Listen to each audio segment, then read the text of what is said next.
Welcome everybody to Gift the Gap 5 semifinals.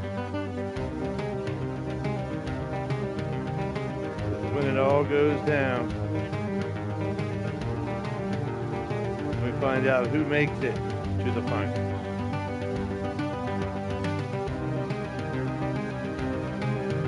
The promo boost tournament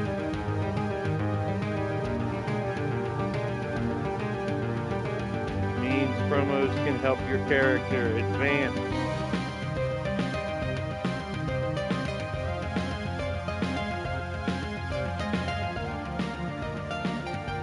We got Monstar in the building.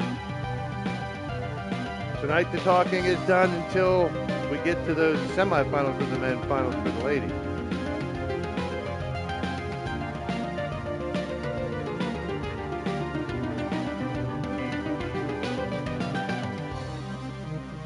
I appreciate y'all popping in, stopping in, hanging out with your boy Blaise. Be sure to hit the like, share. Let people know that we are live, like I used to say. Tell your mother, tell your father, send a telegram. Send an Instagram, a post, a chat, a tweet, messenger pigeon, Morse code. Smoke signals, that's the other. The gift of gab. Tonight at the semifinals of the Battle Queen, quarterfinals of the men. You now see Prime Time and Jiggles arrive. We'll be breaking down who got the second chance opportunity in just a minute, so share this out now. See, Kelly and Dawn are going to fight for the second chance opportunity.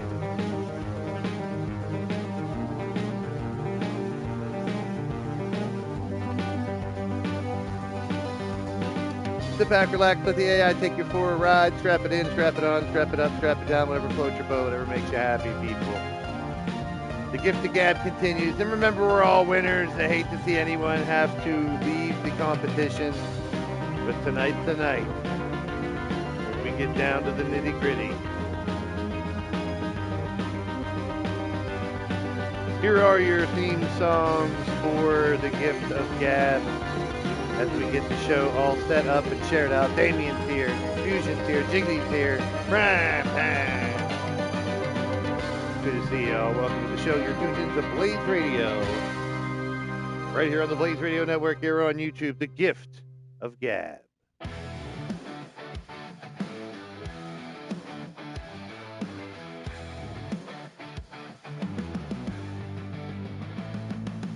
Words like daggers, they slice through the air.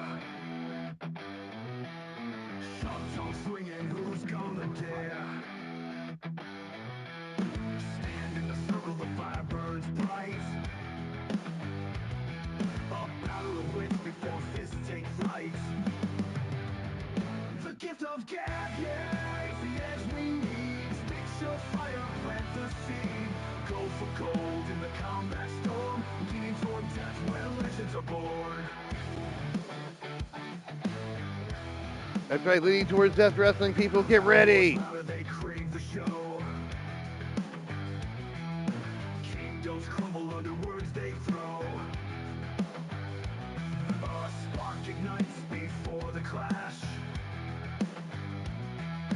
Verbal warfare, then the body smash. What's your weapon? What's your creed? In the ring, it's words that bleed. The gift of gab, yeah, it's the edge we need. Speak your fire, plant the seed. Go for gold in the combat storm. Leaning toward death when legends are born. Who's the king in this brutal land? Talk your way through the sinking sand. Victory's earned before the first blow. The tongue is the sword in the kingdom's glow. Good to see everybody. Welcome in.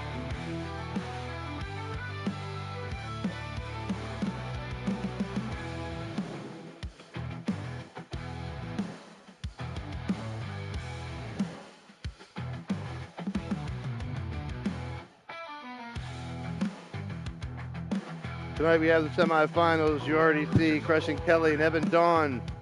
Tiebreaker to start us off. Who's the king in this brutal land? Talk your sinking sand. Victory's earned before the first blow. The tongue is the sword in the kingdom's glow. The gift of gab, yeah, it's the edge we need. Speak your fire, plant the seed. Go for gold in the combat storm. Lean toward death where legends are born. Who's the king in this brutal land?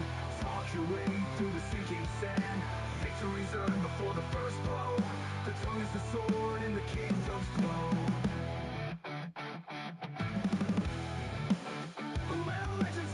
Drew Hawthorne is here, Redneck Avenger. There's two more of our Gift of Gab competitors. I do want to thank, we're going to bring the beat back here in a second. I do want to thank everyone for competing. The promos are definitely what enhances this tournament. Gives us more of that TV experience. And hold on to your hang-dangs and grab your biscuits, people, because this next year we're taking it to another level. More of a TV experience can we bring you here on this channel?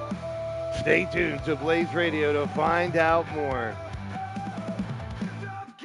We have The Gathering coming up in March. We have Violent Times Day here in February. April, Stable War 19. The Cost Summit coming back before and after the new release of the game. So I am glad to have everybody here. Welcome to the show. We're going to talk a little bit about in and outs. All right, of the, yes, thank you. The Gift of Gab tournament. Blake Bradley's in the house too. How you doing? How you doing? Good to see everybody. So for the month of February, and we're 10 days in, you ever see that meme where the guy's like standing on the porch? He's like, oh, it's already the 10th. It's already the 10th. Do you believe that shit? Well, here in February, our campaign, if you will, for leaning towards death wrestling, here in the year 2101, a pre-apocalyptic wasteland, the planet formerly known as Earth, now known as the Combat Kingdom, where only a few dozen major cities are left. We travel to each of those cities. Sure, we give them entertainment, sport. We also determine who are the royalty of the Combat Kingdom, who's the baddest of the bunch, who's the best of the best. A collection of gladiators throughout the entire planet. And now, recently, and beyond. So the Gift of Gab tournament, I do want to thank everyone for being a part. I don't want to diminish anybody because it does not technically come down to opinion. And I've watched a lot of these promo type tournaments in the past before I started to bring the Gift of Gab out and then try to tweak it and make it better and better. It'll never be perfect. But I do want to thank the 24 people that have participated this year. Right about 100 promos we'll have, which is still amazing. Kickers in the building.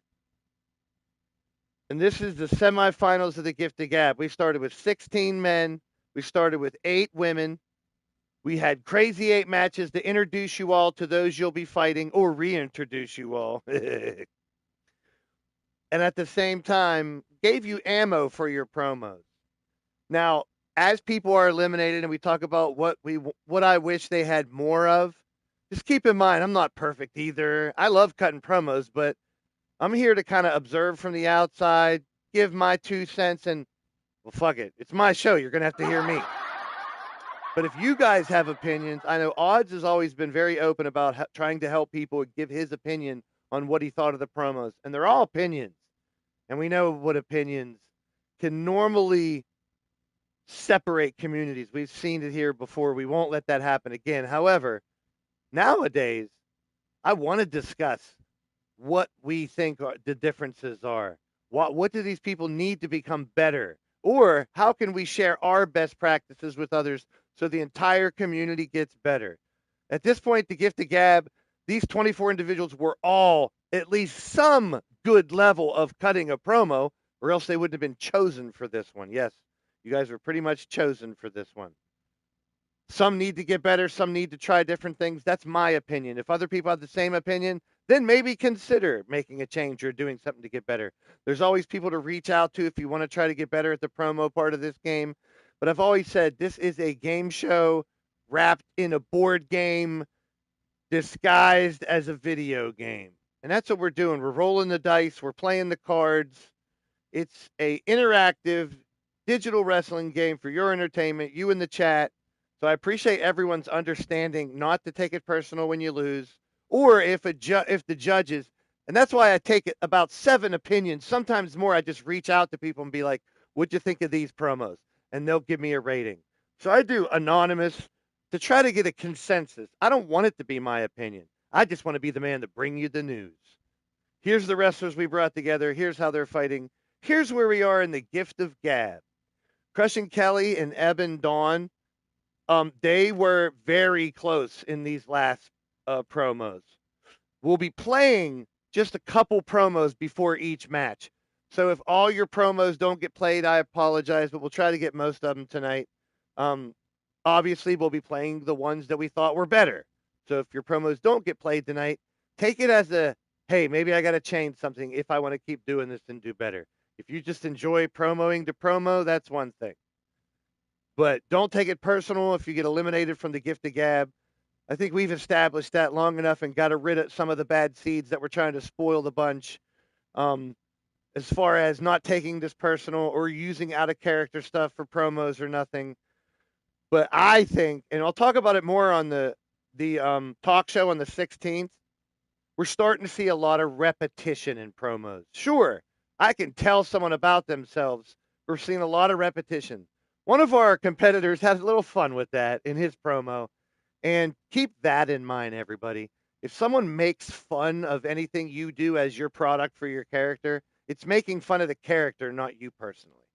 So keep that. We're all in character in the live chat. I consider you all in character right now. If someone comes along who's new, Blake Bradley, who has shown interest in possibly putting in an application and maybe trying to get in at some point, but he is now a fan. He's in the audience. He's a standby. He's a watcher. He's just play that part. So I appreciate everyone playing along, following the few rules that we do have around here, but we do have fun with it. Gift of Gab, there's a lot more rules. Very strict for that side. Now we do have the other side of the roster, which is the 3-ring circus as well, but it came down to a tie for a tiebreaker between these two for the second chance for the women. Kelly had a great promo. Dawn had a couple. We're going to play that right before their match, but they will fight each other to see who is added later on for a triple threat. All these 6 individuals did great, but they did not make it through the second chance opportunities. For Totes, I think if he just dropped another promo, he'd have had a much better opportunity because the man is great on the mic and chose to a couple people chose to step back, both on the male and female, and not do a second chance promo. That is totally fair. You're totally allowed to do that. Dragonheart even mentioned it in his promo that he ended up cutting that. Hey, sometimes people just don't compete at this point, and that's okay. Let somebody else fight for it, and those that have already won. And I understand that. Matt Storm, on the other hand, he threw everything at us with the kitchen sink, but came up a little short. Jake Bagwell, and probably put Jeff Matthews in the same category as far as my critique. And I'm just giving you my advice, my critique. Maybe a couple changes. I think you guys can both cut very entertaining promos. But I would, if I were you guys, I would either use notes or some kind of script because there's a lot of repeating going on. I already said, and I think I'm going to make it known right now, A game is now that bad territory. If anyone drops the A game, bring your A game in a promo. You might as well restart that promo again. and all that criticism is to try to help people. I had this conversation with Totes not long ago about rewatching your own product to catch things to help improve what you give to the fans. You should listen to your promos before you send them out, or some people can just cut them and send them out. But if you're cutting the same promo over and over, this is where the road ends for you guys. It's okay. We can get better. But I think some people, if they have a couple notes or make a theme for that promo, like I'm going to talk about this specific thing or that specific thing. So no And Clinton also decided not to do a promo for Second Chance, which is fine. People get busy. They didn't have an opportunity to. That's totally fine. We had tons of involvement tonight. Everyone was competing for it. So no hard feelings for nobody that's out there. So these 6 competitors will compete tonight in a special little battle royal. And keep in mind, after tonight, based on whoever loses and coming up this Saturday, you can have a final chance. Tonight, we're going to find out in just a second as I'm delaying until we get to the second part of this graphic. You're going to find out who got the second chance opportunity. Their promos got them back in. Now we have the bonus chance opportunity. And the bonus chance opportunity is once we're down to the finals. That's technically this Saturday when the men's semifinals happen. After this Saturday, so you can just start thinking about it now until then. You can challenge just for one last time a promo battle against someone in the tournament that maybe you didn't get to face. So all the 24 people minus whoever's in the finals, if you want to have one more fun promo battle for shits and giggles and then have that match the same day of the finals, that's what I'm offering. So as soon as next Saturday's done, you guys can open challenge. And I'm hoping maybe some of these 6 right here make a challenge. Let's get down to some of those who are in the semis. We have, where is my music? We have Counts Raithnock versus Jeff Matthews in a quarterfinal, 1-on-1. We have Angelita versus Miss Jiggles, 1-on-1 in a semifinal. I'll break them down a little bit for me on my end, each match when they come around. But make sure you guys, everybody can't be Mordred's style, but you guys, if you listen to yourself or you watch yourself do your promo over and over or rewatch what you've already done and you start to see repetitive parts, those are the things that are tough to get out. I had to get out my stuttering and a couple things. I was a guy. I used to go a lot, but I had to stop doing it. Those will just help your delivery for your promos. And that's just my advice. You may ask 5 other people and get different advice. But I want to encourage advice. That's all. But these are the ones that have gotten to these semifinals for the ladies, Angelita and Miss Jiggles. Mordred and Digital Dog will be a one-on-one battle here tonight. Mordred Nightwalker and Digital Dog. Then, it's not Sunshine Marigold. It'll be the winner of our first match, Crushing Kelly and Eben Dawn, for the women's second chance. She will fight against S.J. Ray and Diamond Scout. Drew Hawthorne is added to the mix. Second chance opportunity for Drew Hawthorne. Fusion and Atticus Black. An even draw. No difference in their match. Yeah, I forgot about that stuff. Jeff Matthews, a -7 in their matchup. We'll talk about the ranking, the ratings too, based on total votes from all the members of the committee. My vote, we averaged them all out. -7 Jeff Matthews got against Count D.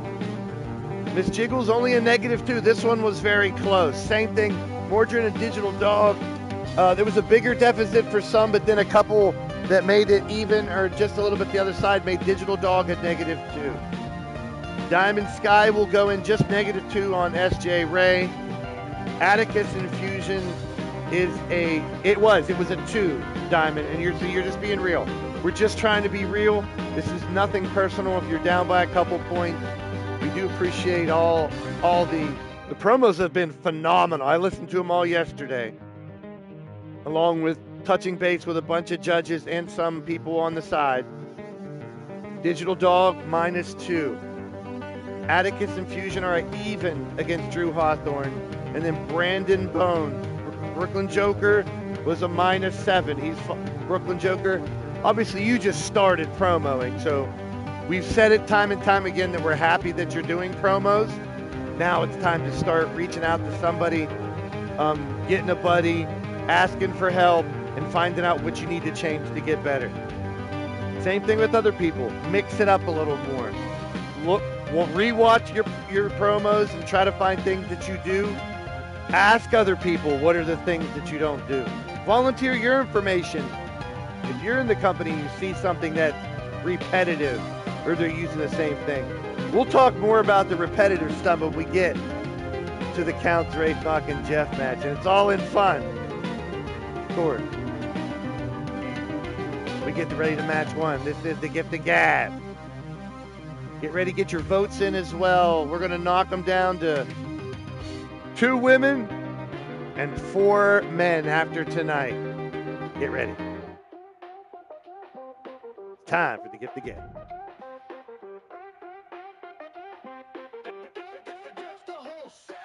Step in the ring, words cut like a saber, mouthpiece thicker than a con man's paper, verbal volcano, lava hits the crowd, spit fire so fierce, even might say it loud, tongue twister, mind blister, leave them in a haze, promote Picasso, paint pictures with the phrase, LTD arena, leaning toward the throne, crown me king of the combat zone. Yeah, that's just, I'm not going to talk about that a lot because I'm getting right into the show because these are fights that are so important. But I figure I needed that little PSA to let you guys know. There's people like Odd, people like Mordrin, tons of people that'll reach out. Some people don't want you to reach out to them. Some people just want to do their own damn thing. That's cool too.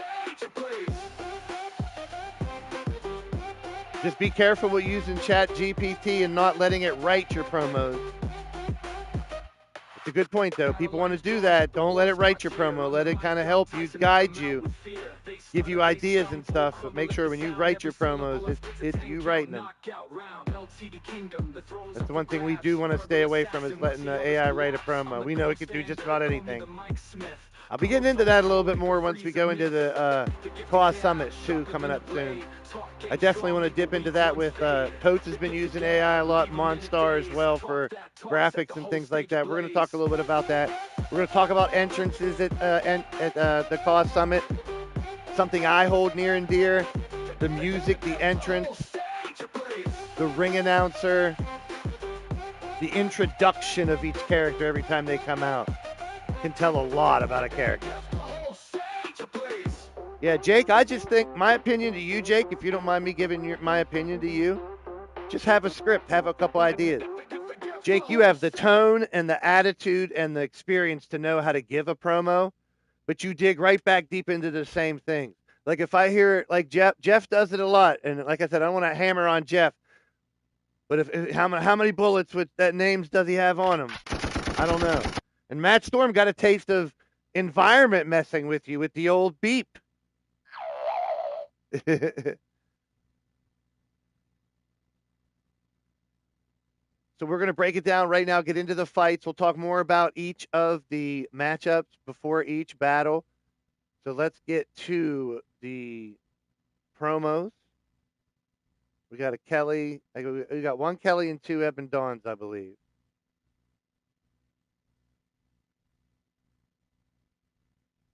I did binge them all yesterday, but now I got to find them.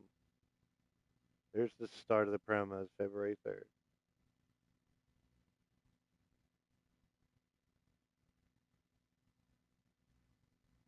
All right, get your votes in, everybody. All right, here is Eben Dawn's promos first, and then Kelly.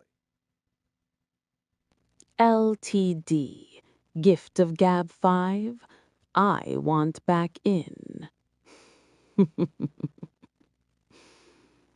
You wouldn't want me pacing and roaming the periphery of the tournament. That'd be a tragic choice and a waste, in my opinion.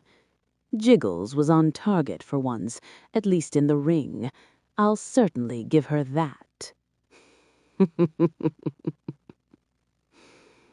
Our pre-match banter, Jiggles. From the outside it looked like you were preaching and posturing past me, not to me. Specificity in response can truly make a difference, but the increased shelf space of the display window certainly caught you some attention. Good on you. Let's do this again someday, but better, The Pastel Royal, the Living Dead Girl, and Crushing Kelly might prove stiff competition to get another bite at the apple, as it were. But I'm more than ready and willing. Keep the competition on tilt, off balance, throw a wrench into the mix. It's where I get to enjoy myself and benefit from humanity's default responses. Always fun. A toddler high on paint fumes and caffeine that likes to play dress-up. A badass fellow former battle queen competing without her family this time around. A gemstone whose shine is only outdone by her own constant, jabbering motivations said aloud for all of us to hear. It's called an inner dialogue for a reason, dear. And the Brit, now with even more bounce. I think it'd be a shame to deny me. Evan Dawn, and I gotta make a point. I always like a good old-fashioned, here's who's might be in the match, and I'll quickly address each one and at least get through that in one of the promos. And I kind of threw that up as a softball, hoping you guys use that. I mean, I tried to give you guys as much ammo with the pre-matches and stuff like that. But everyone has their own style. Just when it comes to the AI and all that stuff like you guys are talking about in the chat, everyone has their own style of how much they want to use one thing or another, entrances or AI or any of these parts. The idea of the Cause Summit is just to bring together all of us, talk about this like you guys are in the chat now. And you never know, someone else might be like, you know what, I want to try that a little bit. I know who to reach out to now. Or I know, this person or that person likes to use that or this when they do it. You know what I mean? Like sharing best practices only makes the whole community better. That's why I love when a new game comes out. Hey, I just found out that, this match isn't working. Or they just dropped the notes through another patch. Or, hey, beware of this. Or, hey, did you know that you can do this? Or that type of stuff that's the definition of community to me. And we've done it every game that I've been around here more and more.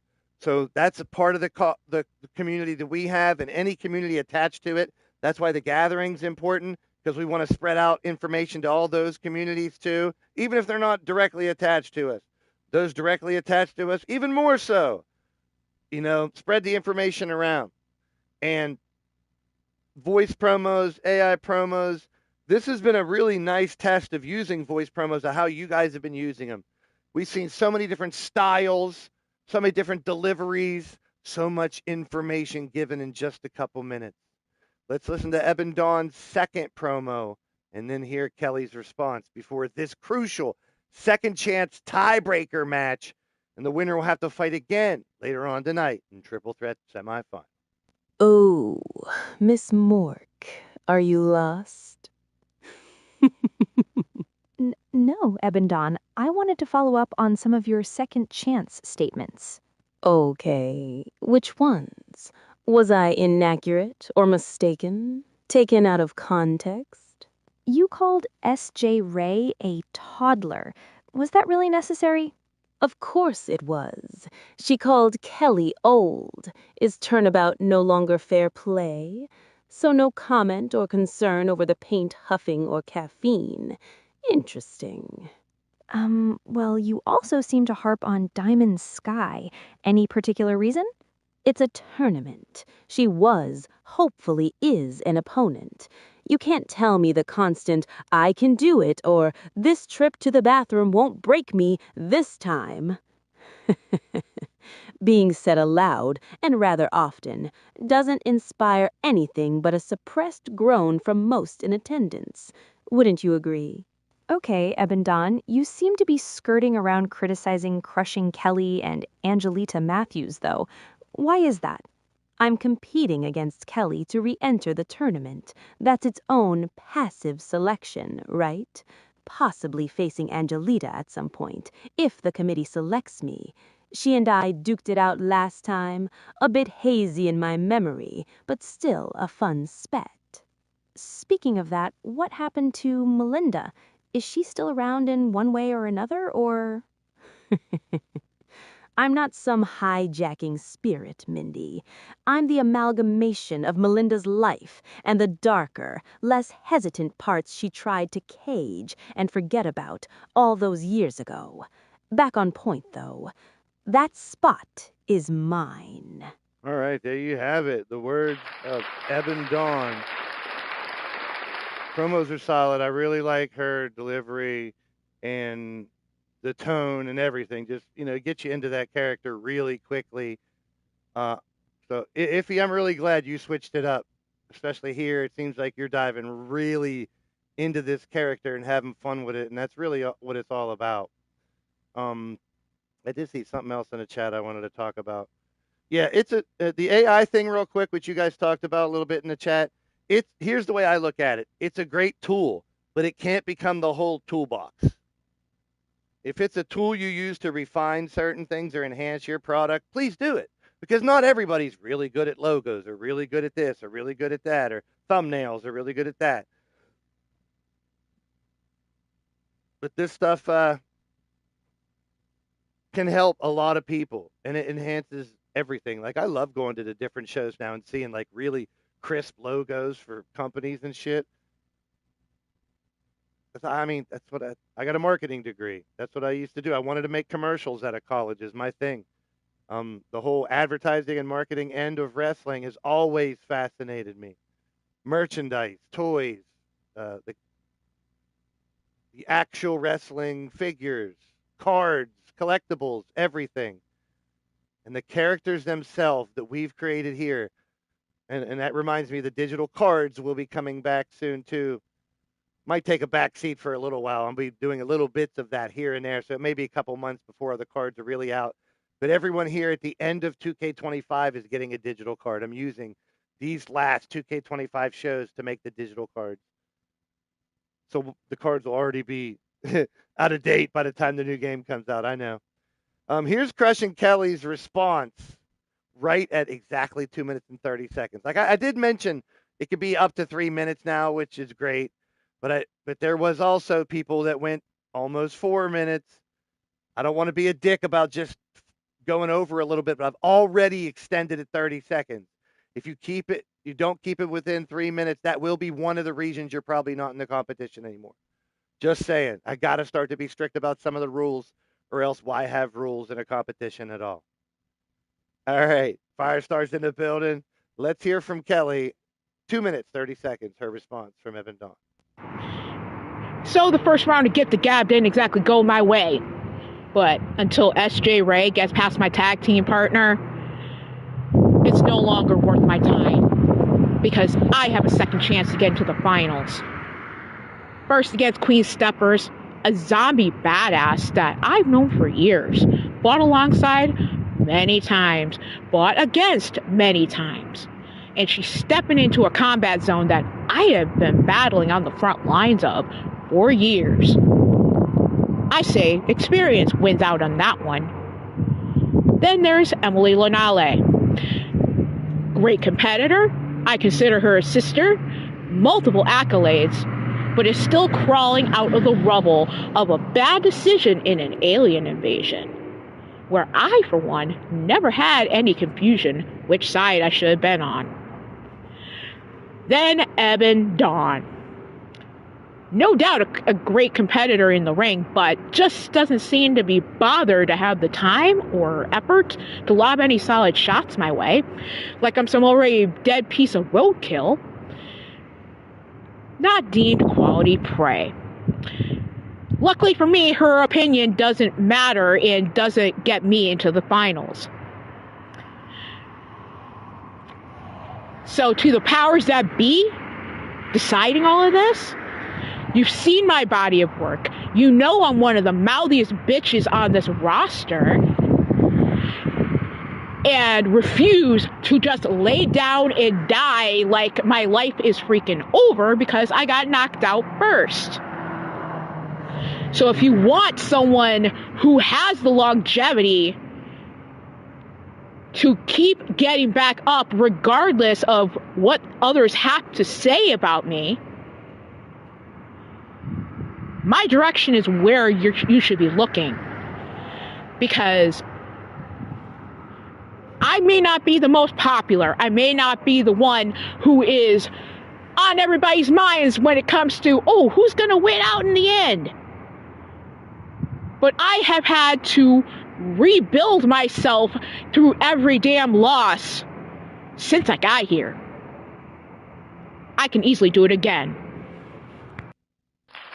I've given a lot of praise to Kelly's promos, and once again, this always comes from I'm the only one talking. So unless you guys come on the talk show on the 16th and give your opinions, I'm the only one talking. So I have to give my opinion. It's never in a do it this way, this is better type of way. But these are just my opinions, how I take it, because that's the only way. Like how Evan Dawn brought up Miss Mindy Mork. Mindy Mork, I said, is one of our interviewers using the old Mork and Mindy TV show name. So Miss Mindy Mork used as an interviewer. That's a plus 1 point right there for Dawn when she's doing the promo. Between these two, the old versus young storyline that they've kind of baked up, um, they've been building it here and there in the Battle Queen division too. It's always like when a new crop of girls come in to the Battle Queen division, there is tension between the new girls and those. But now this time around, like people like Jiggles and Steffers and Kicker, they're well known with a lot of people that are here. So it's a whole different vibe. But like Kelly mentioning the other people that are possibilities, everybody in the second chance, which once again I said, mention all possibilities in the promo if you can. Kelly's promos hit a lot. Like, correct me if I'm wrong, Kelly, and I always know you knew how to structure a promo and how it should be, but your delivery to me has gotten so much better that, like, correct me if I'm wrong, but I think you plan out a little more before your promos. You at least have a theme or an idea or a couple notes or bullet points or maybe even a script, which any of those levels is fantastic because it comes off so much more real because you already have all the other stuff naturally. Sometimes if you have it in front of you, and I've seen it. That's why this vote was so close between these two. It had to come down to a fight. So kudos to both Evan Dawn and Crushing Kelly. That should be motivation for everybody else out there to throw their 2 cents in if they want about people. But if they don't want to, don't share it either. Tenu's in the house. Good to see you. Welcome in. Zerk, my brother, welcome in. Man, this is great to see everybody. Always makes my day when I see so many people, especially those from the past and the present, and those some maybe from the future, like Blake. You never know. So hang tight with me and get ready. We wasted, a half an hour, a whole hour, 37 minutes? Let's get to our first damn fight around here. I got a lot of notes. I take this shit seriously, but have tons of fun with it. Tonight, we break down more promos as we get down to 4 men and 2 women. The men's semifinals will be Saturday, next Tuesday, 1 week from tonight. So the final deadlines will be Monday at 5 p.m. Eastern once again next week for the finals. If you're not in the finals, you can make an open challenge for a week's worth of 2 promos against somebody coming up here tonight. Totes is a busy dude, but I tell you what, for someone like Totes to reach out and say, if anybody wants to talk about character development and stuff, reach out to me. That means a lot because I know how busy a lot of you guys are with families, with kids, with jobs, etc. Brandon Bones has been one great kick in the ass to the community recently. We're glad to have you. But in character, go fuck yourself, Brandon Bones. And shout out to my man Odds for always giving his opinion and just being unapologetic for it. That's what we need more of in this community. And we all grow because I've gotten this community to where it is. We've gotten this community to where it is, where there are people that may not like each other within this community, but we deal with each other. We share best practices. We all grow together. We put unity back in the community. Shut the hell up, Blaise, and start the damn match.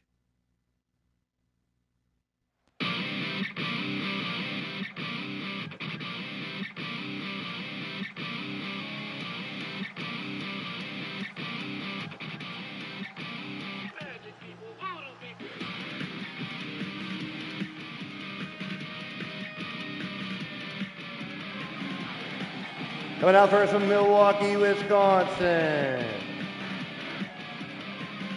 She is the Lycan Witch, the pagan powerhouse, and also a Madness Asylum disciple, a Grand Slam champion, Crushing Kelly. Wow. Hey, besides the fact, this is like a dream match of mine to see these two go at it one-on-one, especially. And you guys know, as many of you guys out there that are competitors here in the company, you're all wrestling fans as well. So you know what it's like when a matchup is hyped up, even a half-decent match the game gives us can be hyped if the promos beforehand were pretty dope. SJ in the building. Yes, SJ coming out dressed as Crushing Kelly for their first round matchup was great. We did play all the promos. We're going to show some more promos. And if you guys have one that you definitely want as a best of promos, on the 16th, Get Blaise podcast, we'll play some video ones that we haven't played. I'll play some tonight, but not all of them.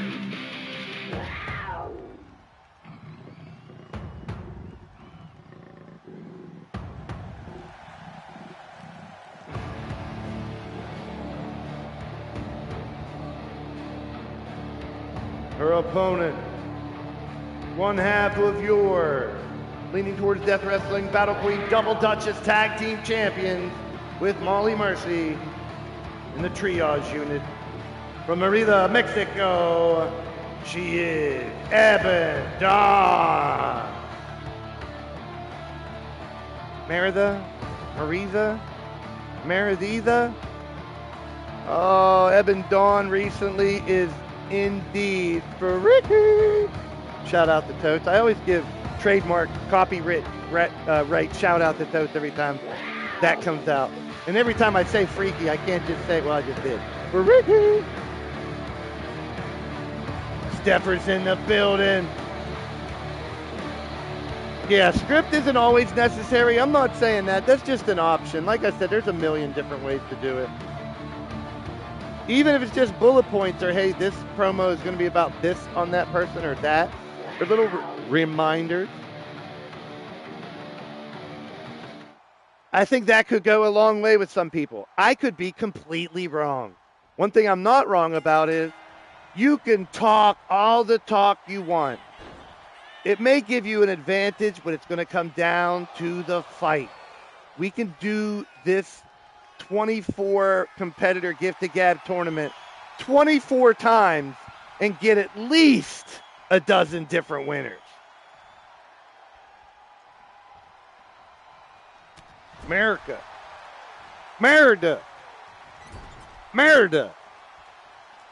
Not Marisa. So don't say it in an English accent, not a Spanish accent. Merida. Say it in my Billy Bob McCoy's. If he's been trying to teach it to me, Sped. Because I don't want to say anal. Yeah, that's what I am. I'm fucking anal, all right? I can't stand anal. I'm a booby man. I don't really care. But instead of America, it's Merida. So say it like a hick, not a Mexican. Okay. A hick, not a spick. Sorry. Merida. I got to say it like that, too. Rambling promos. Yeah, bullet, yeah. If anything, maybe even a timer.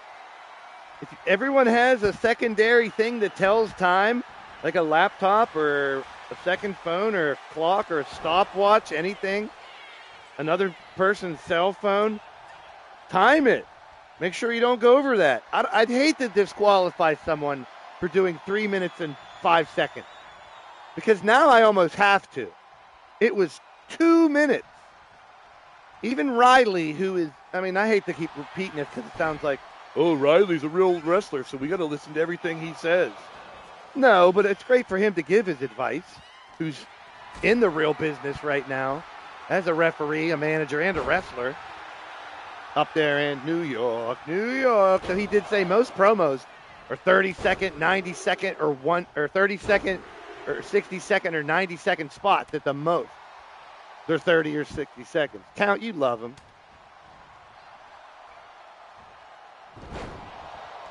And it's not to say that anybody, like Matt Storm said, that first promo was gold.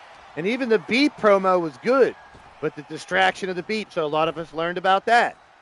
You can't have anything distracting. If you play background noise, we talked about this. If you're cutting a promo and you're playing background noise, probably use an instrumental, because if there's a lot of lyrics or singing, it's going to be convoluted in your words sometimes, possibly. Maybe even for just a few people. Do you want to risk that? Like, those are just things I think about And sometimes I do promos off the cuff. Sometimes I want a script. Sometimes I like 2 bullet points. Make sure to mention this and mention that. You know what I'm saying? Yeah, and then Count Z's going to make a song about you. Which that's what I love about Count. I hate to give him credit, but being able to roll with any punch that we throw you. It's not easy to punish people like that. I mean, we had to put penises on Matt Storm's head and put him in a sandwich costume, for fuck's sake. Anything else, he would have been like, yep, that's fine. I think Brandon Bones comes off as someone who's going to be able to absorb it. Oh, no, silver bullet. We got a lot of people that are willing to take a hit, take one for the team, and that goes far in e-fetting. Especially when you're in stables or groups or tag teams. Take one for the team every once in a while. It's called selling. It's a big thing in wrestling. Cover here by Kelly. 1 ski. 2 ski. No! And this is when I love having, and I'll be completely transparent and honest with you, the fallback of letting this fight decide who wins. I don't want to pick between these two. Could you give an advantage to Ebon Dawn because she had very good structure in her promos and 2 of them instead of 1? Can you give Kelly credit for maybe only doing 1? Because if she did a second one, there's also an opportunity if second one could bring it down if the first one was really good. So I don't fault anyone for doing 1 or 2 promos. And I don't fault anyone for doing it in 30 seconds, 90 seconds, or the whole 3 minutes. But if there's only 2 promos, I think 3 minutes is suffice. If it's 3 promos, I think it's 2 minutes. Count's right. And I'm letting you know, the other members of the committee and other judges might vote a little differently, but I don't punish people for 30-second promos. It's content.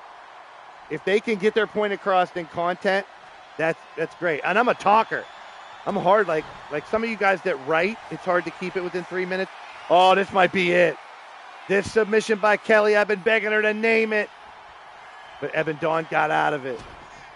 If you imagine if we all learned one thing from some other person that's into Gift the Gab, like if the 24 people in Gift the Gab learned one new thing that they could try out in their promos because of this competition, imagine how amazing Gift the Gab 6 might be.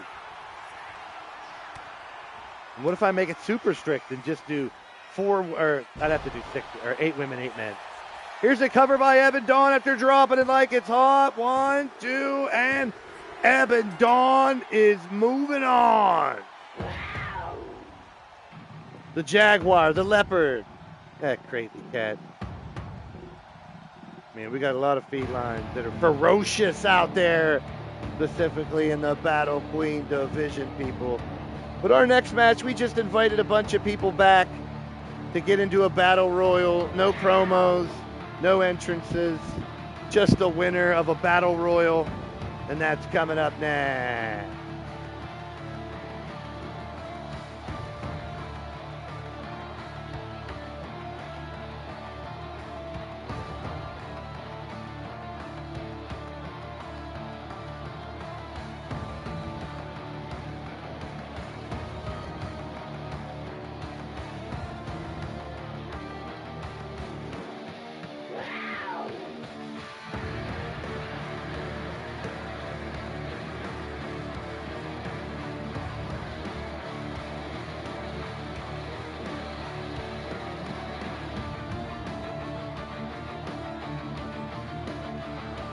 The winner of the match, Ebon Dawn.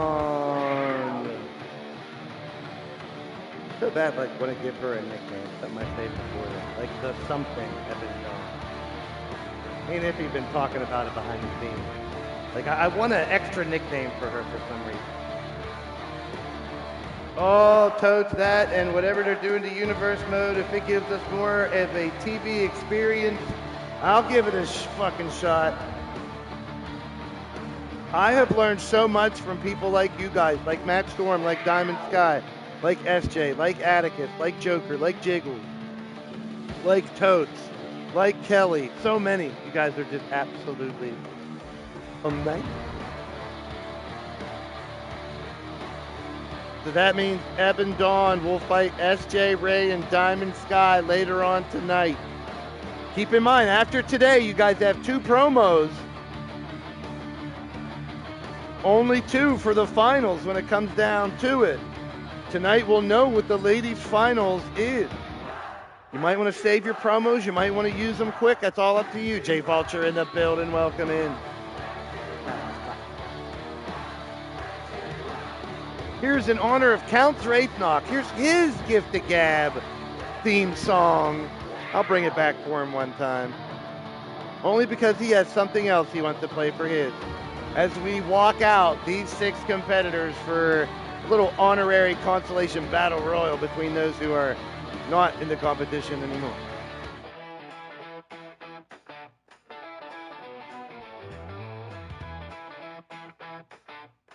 I love that coach. I fucking love it. Step into the ring, let your words collide. Mic's in your hand, no place to hide.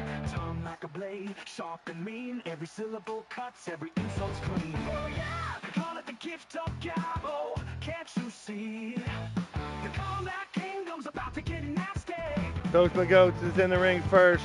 3 will rise, 1 will reign. We got Azrael Black now with the bald head after his punishment. He wanted just his man bun taken off, but we shaved his head bald.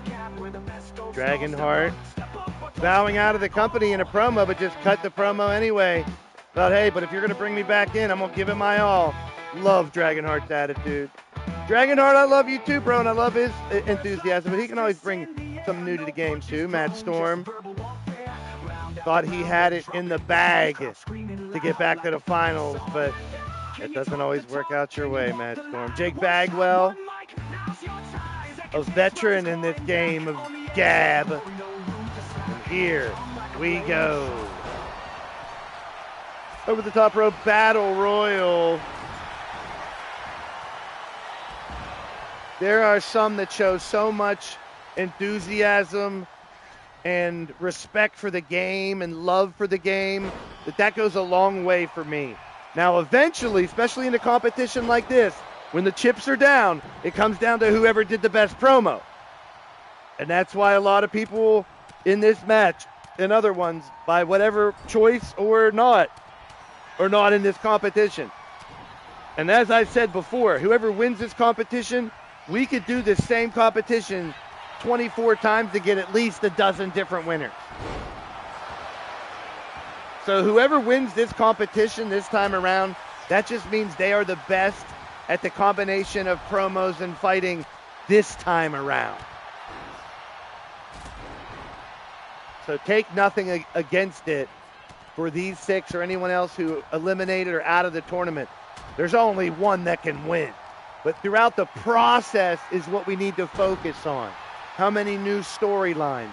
How much character development is done just by you guys dropping a promo? Oh, there he goes. We're down to 4 already. I've said it before and I'll say it again. I love doing commentary. I love getting silly. I love knowing facts about you, but I'm old. My memory sucks too. You guys reminding everybody who you are in promos goes a long way, especially if I'm watching different channels and they have promos. You're painting a picture for us when you cut these promos. That's why I love the art of the audio promo. A lot of you guys love the written promo. I did too, but as a commentator, as a ring announcer, I love the vocal promo. And I got a lot of things I can improve if I would ever do it. And I've tried to do a couple promos for you guys. As Shmoo, as Dickhead, as Sunshine, and I've done Blaise ones too.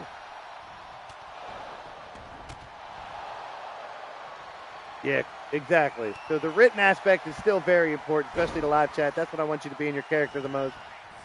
Live chat goes a long way. A lot of our storylines, a lot of our feuds are organic just in the live chat from banter or battle. And we will continue to do that. The interaction is key for me in LTD. It's on the top of the list. Yeah, some people love everyone until they get in the ring, then it's on. Other people can't stand anybody here and just want to beat the piss out of somebody. We have, and everything in between. We got it all. Dragonheart setting up Azrael. Kicked him in his damn face. Ooh, that's not where you want to be, Dragonheart, though. Well, you did go under the ropes, not over them. Looking for a lot of improvements in LTD this year. We'll talk about that more at the podcast on the 16th. We got Violent Times Day coming up this weekend. Sasha Payne versus Kicker. We saw Sasha Payne revealed to be this mystery person, but teaming with Kicker. Now, is there dissension? Or Kicker's just out to have a blast and fight everybody? Or is it the LIT program putting these two technically newcomers against each other as usual? Coates has Dragonheart in a bad way here.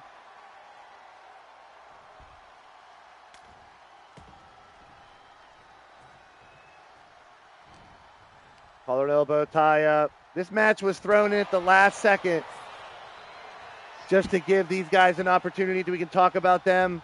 Talk about how, hey, any one of these guys could have won the tournament too. I mean, we got promoters everywhere that, hey, dig down deep or get the right combination of promos and fights. Because the end-all, be-all, I don't want to use at the end of the day. The end-all, be-all is the fight. The promo, the talk, the jibber-jabber leads up to it. It hypes it up. It gives you the anticipation. Right now, we got one hell of a fight between Dragonheart and Toad. So I want these six and anybody else that's been eliminated from Gift of Gab to think, who's in the pool of people that I want to have a promo battle with one more time next week. This Saturday, we will finalize a handful of battles between open challenges within the Gift of Gab components that aren't in the Final Four. And we'll finalize that on Saturday. Saturday in the park. I think it was the 4th of July. Like a fly. Just stuck in the ring. He is clinging. Dragonheart, with everything he has, clinging to the ropes. And as more of a high flyer, I guess, he does have that experience with the ropes. And he's been able to avoid elimination several times. Now this battle coming down to the final two. So I do want to encourage everybody that's not in the finals or already eliminated, these six and everybody else, start to think. This Saturday, do you want to throw someone's name in the hat? I want to challenge this person to a little promo battle and bragging rights one last time. And then your fight, your one-on-one fight, will be at the finals. And that's Tuesday, the 17th. Oh, Dragonheart sends Totes over and out. But salute, shout out to everybody who competed this year. The second chance opportunity ends today.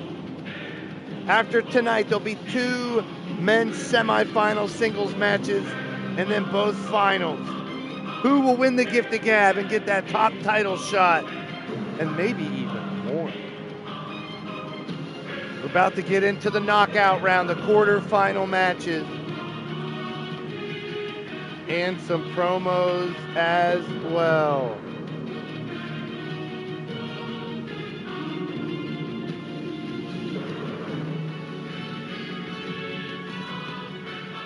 That was your warm-up matches. Now it's time to get down to business, people.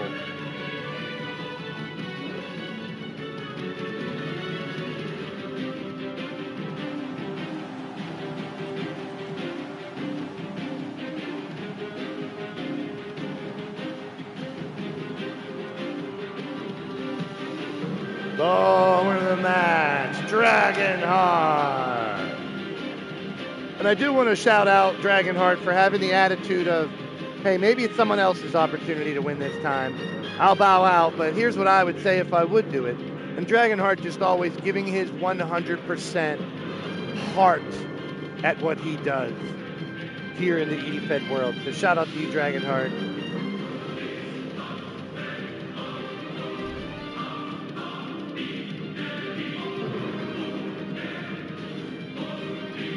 Back to my little start, promo start.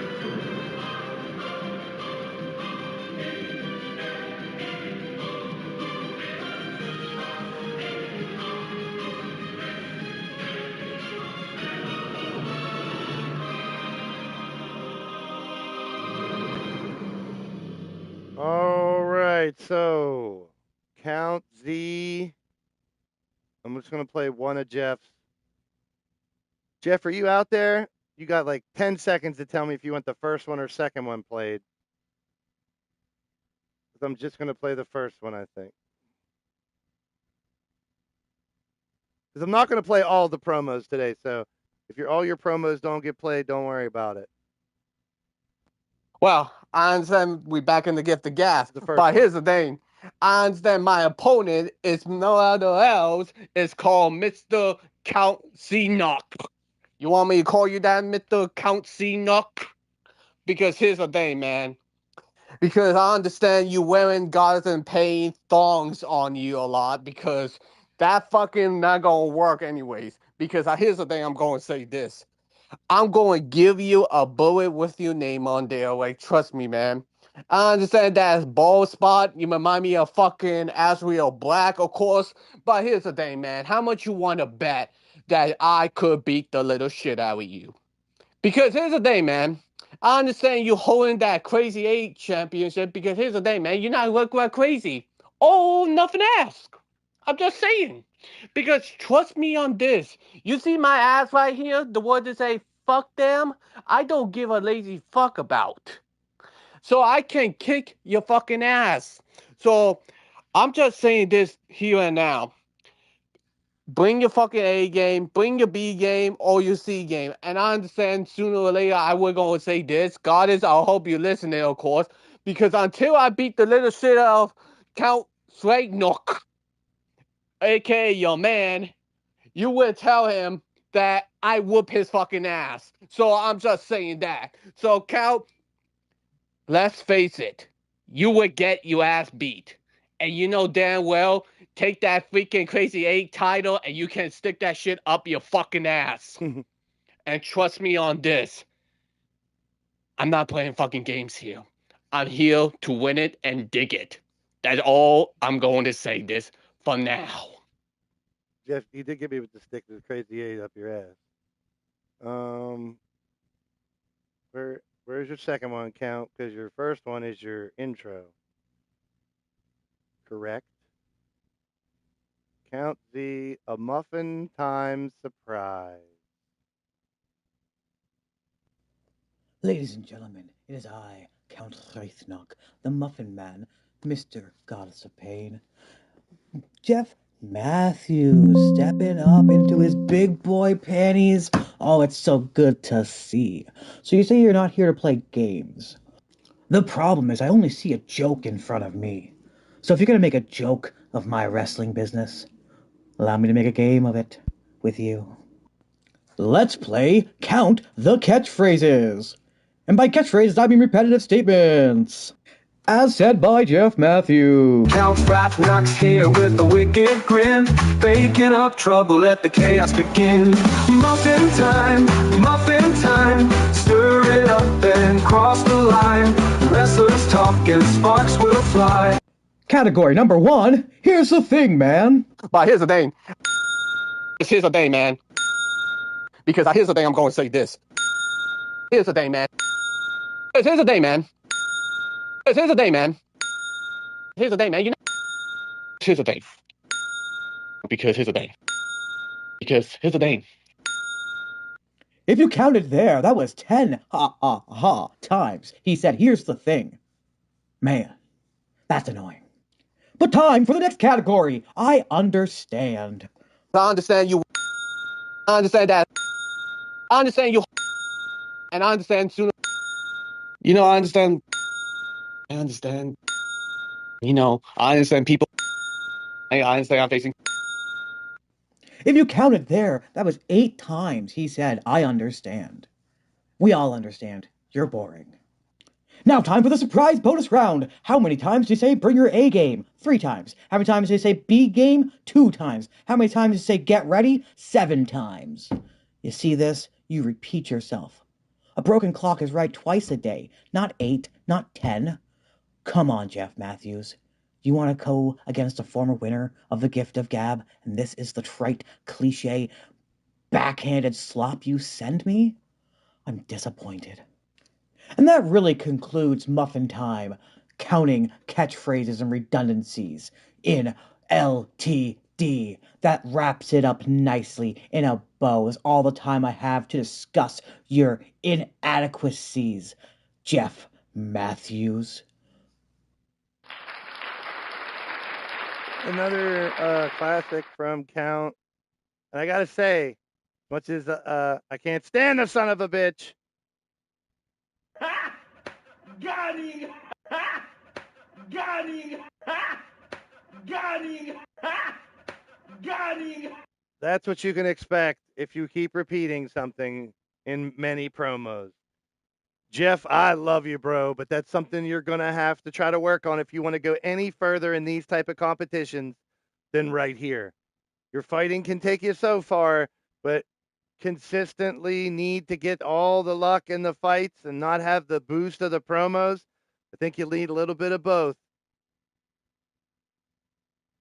So now we have Count's second promo that it's his theme song again.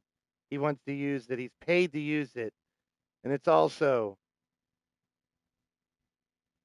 letting Jeff know. And I said this many times when I was in W, when I was a promo guy, especially in my heel persona, when I was a dick about stuff.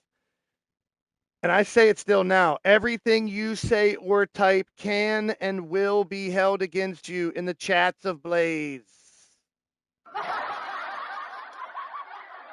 So using anything you say and trying to bend it or make fun of it is definitely ammo that I support.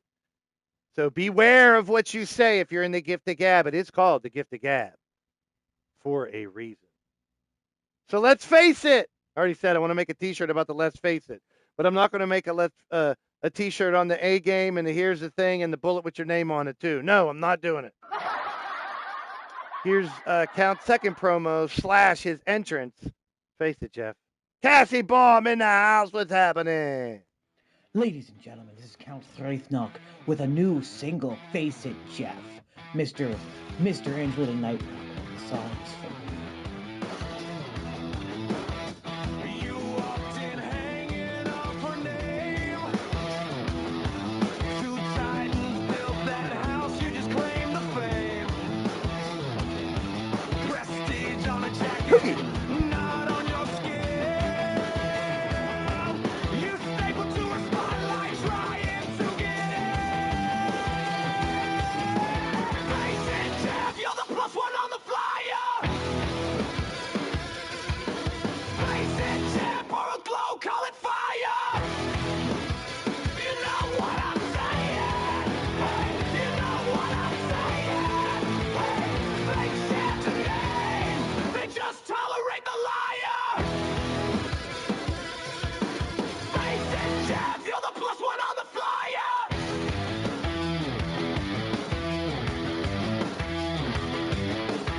Every cheap catchphrase, every tired line. Like if you shout it loud enough, it makes you cry. Falling up the ladder, missing every run. Those title shots you earned from the hand you cried. Face it, Jeff, you're the +1 on the flyer. Face it, Jeff, or glow, call it fire.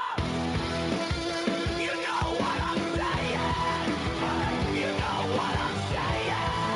One outburst from Paris, France. 6'4", 240 pounds. This is the Lord of Pain, Count Thraithnock. Jeff, you're the +1 on the flyer. Your great NBA champion. Oh, Jeff, you're the +1 on the flyer? Is that what he's saying? Count C will make your own words cut you like a knife. I'm going to be real right now, and everyone knows how I despise this man and just absolutely adore his wife in many, many ways. Jeff, you're the +1 on the flyer. Count Z's got this AI music thing under wraps. It's going to take someone really creative to start fucking with him. I think Jiggles and Fusion been doing a really good job at it. Those songs are fire. You got to be careful with those songs, though. But there's a lot of fun. There he is, your Crazy 8 champion. Winner advances to the semifinals of the Gift to Gab. Count Z's seems like he's in competition for every one of them. And then you got the stripper song. The stripper song. It's the stripper song. Ladies and gentlemen, his opponent coming out from Hartford, Connecticut. 6 foot tall, 240 pounds. This is the Lone Soldier, Jeff Matthews. Fire Rose in the house. What's happening? Jesse Jackhammer, shout out to you.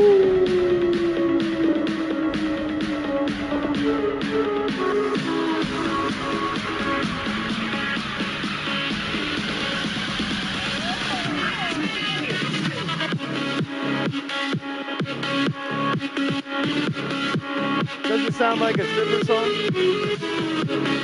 Stripper song. I mean, male stripper, female stripper, whatever floats your damn boat. I don't care. It sounds like something I hear as I walk into the strip club. Oh yeah, stripper song, stripper song, stripper song. Look at that girl on the pole. Look at that girl on the stage. Look at the guys in the back. Look at them dudes up there. Hey, hey, damn. Stripper song. Stripper song.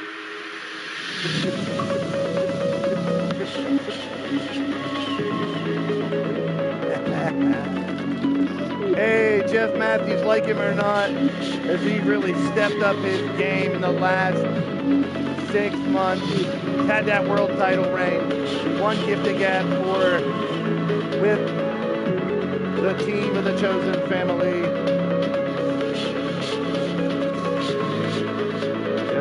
Don't remind me about going to the No, I'm not carrying anything in my shorts. Why do you ask?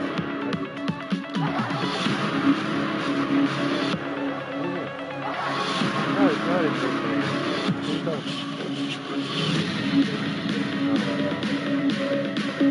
the green puppet, the goddess of planning something. Oh, Hot Fire Rose, someone's got to help us. This plan may have just backfired against me with the damn puppet. I mean, we did have to utilize her for that plan to succeed against the evil aliens. And here we go. Man, his music was really loud. Was his music really loud? Came through in my earpiece really loud for a minute there. I did turn it up. For some of the promos, I got to adjust like 3 different volumes just to make sure y'all hear it. That's why I got my earpiece in. Jeff does get better. Either a script or just a couple of bullet points or something. Don't forget to mention this. Don't forget to mention this. Or even, I mean, there's ways to stop, because I had to do some of these exercises. There's ways to stop the repetitive stuff. Like you can either keep it written in front of you a lot and keep looking at it, or you can just off the air say it a million times. Each of the sayings that you repeat until it's in your brain to stop saying them. Because having sayings is great. That's why I tried to turn Jeff's Let's Face It into a tagline. Merchandise out of it. Maybe he can't help it. He just says, you know, I'm not saying he has Tourette's or anything. I'm just saying maybe Jeff he can't get over that. Maybe let's just say that. Maybe he can't stop just free balling a promo and saying whatever. That's what he likes to do. That's fine. But he's going to be limited to how far in these tournaments he could get to, like right here. Because he's going up against a deficit against someone who's been so close, who won the first Gift to Gab, right? I had that list somewhere for a reason, too. Now I don't know where I put it.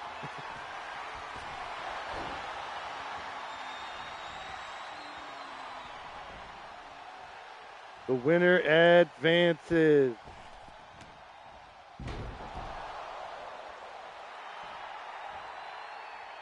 I thought I had it somewhere.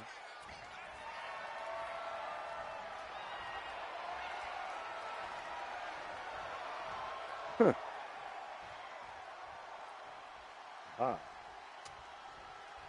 Ha-ha! Collar and elbow tie up as they continue to terrorize each other and beat the snot, fart, shit, burps out of each other. Holy cannoli. Not here either. Fuck it.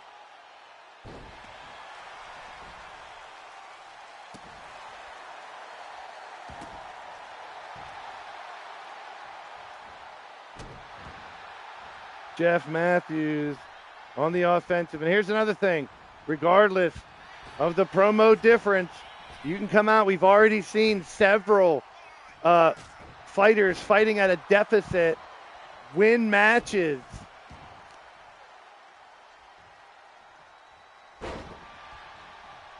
Yes, bet. Even doing shit like that, watching it, recording it.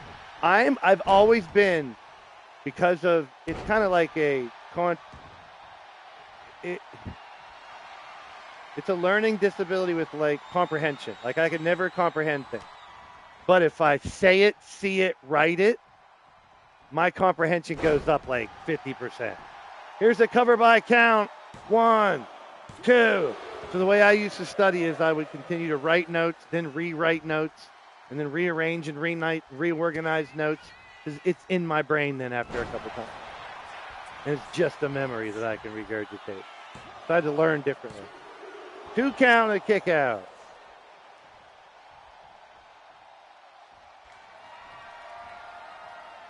So I just want everybody to try to help each other out and be honest with each other. If it's something to say, hey, that's what I can't help to say it, or fuck it. That's what you say then.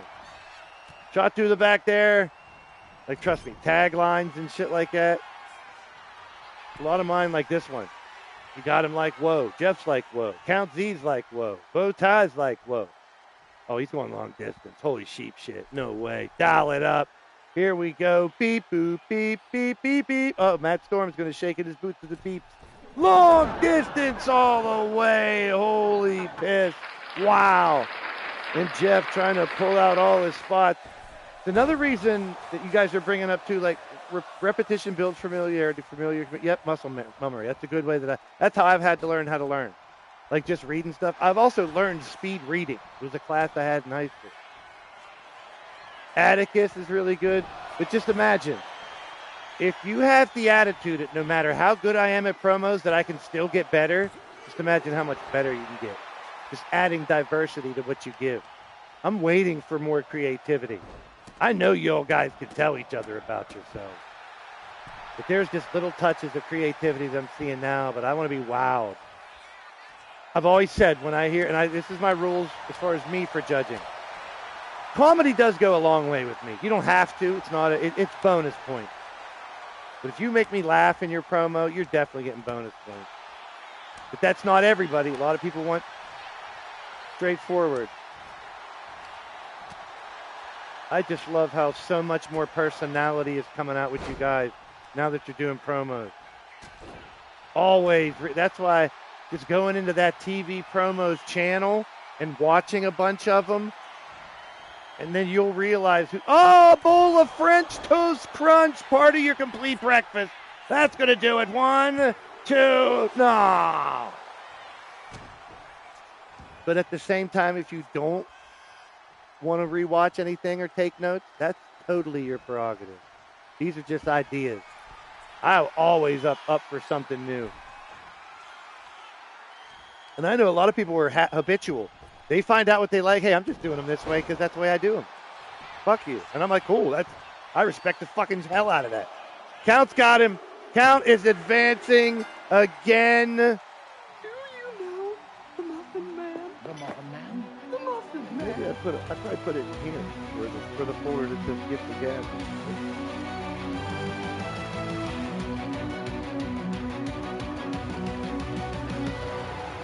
French blood in his veins, lies and power in his reign. Count of shadows, deceiver, strapped up the true believer. Arrogance must charm, his pride's a lethal arm. Muffin Man's deadly vice, sweet facade hides the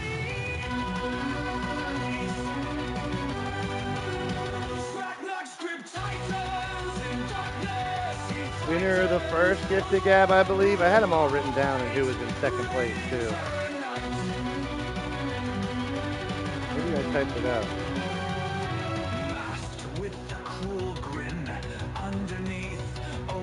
And it is a straight bracket. He'll face the winner of R.A., Joker, and Brandon Bone.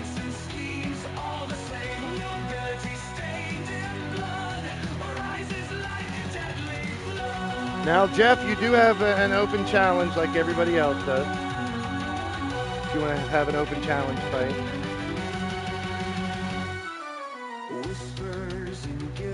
Big shout out to Cassie Baum, Blake Bradley, Atticus Black, Digital Dog, Jake Bagwell. Keep trying to guess who's winning the matches, too. And hit that thumbs up if you haven't already. We appreciate it. The winner of the match, Count Drezna. Hey, no matter what you think of Jeff Matthews, he's a competitor. He's just been a recent world champion. Tonight, he came to fight, but it was Count's night here tonight. We're going to go to the ladies' semifinal, the only singles match in their semifinals. So let's go back to the promos. I guess I should get the poll up. I can do it during a promo.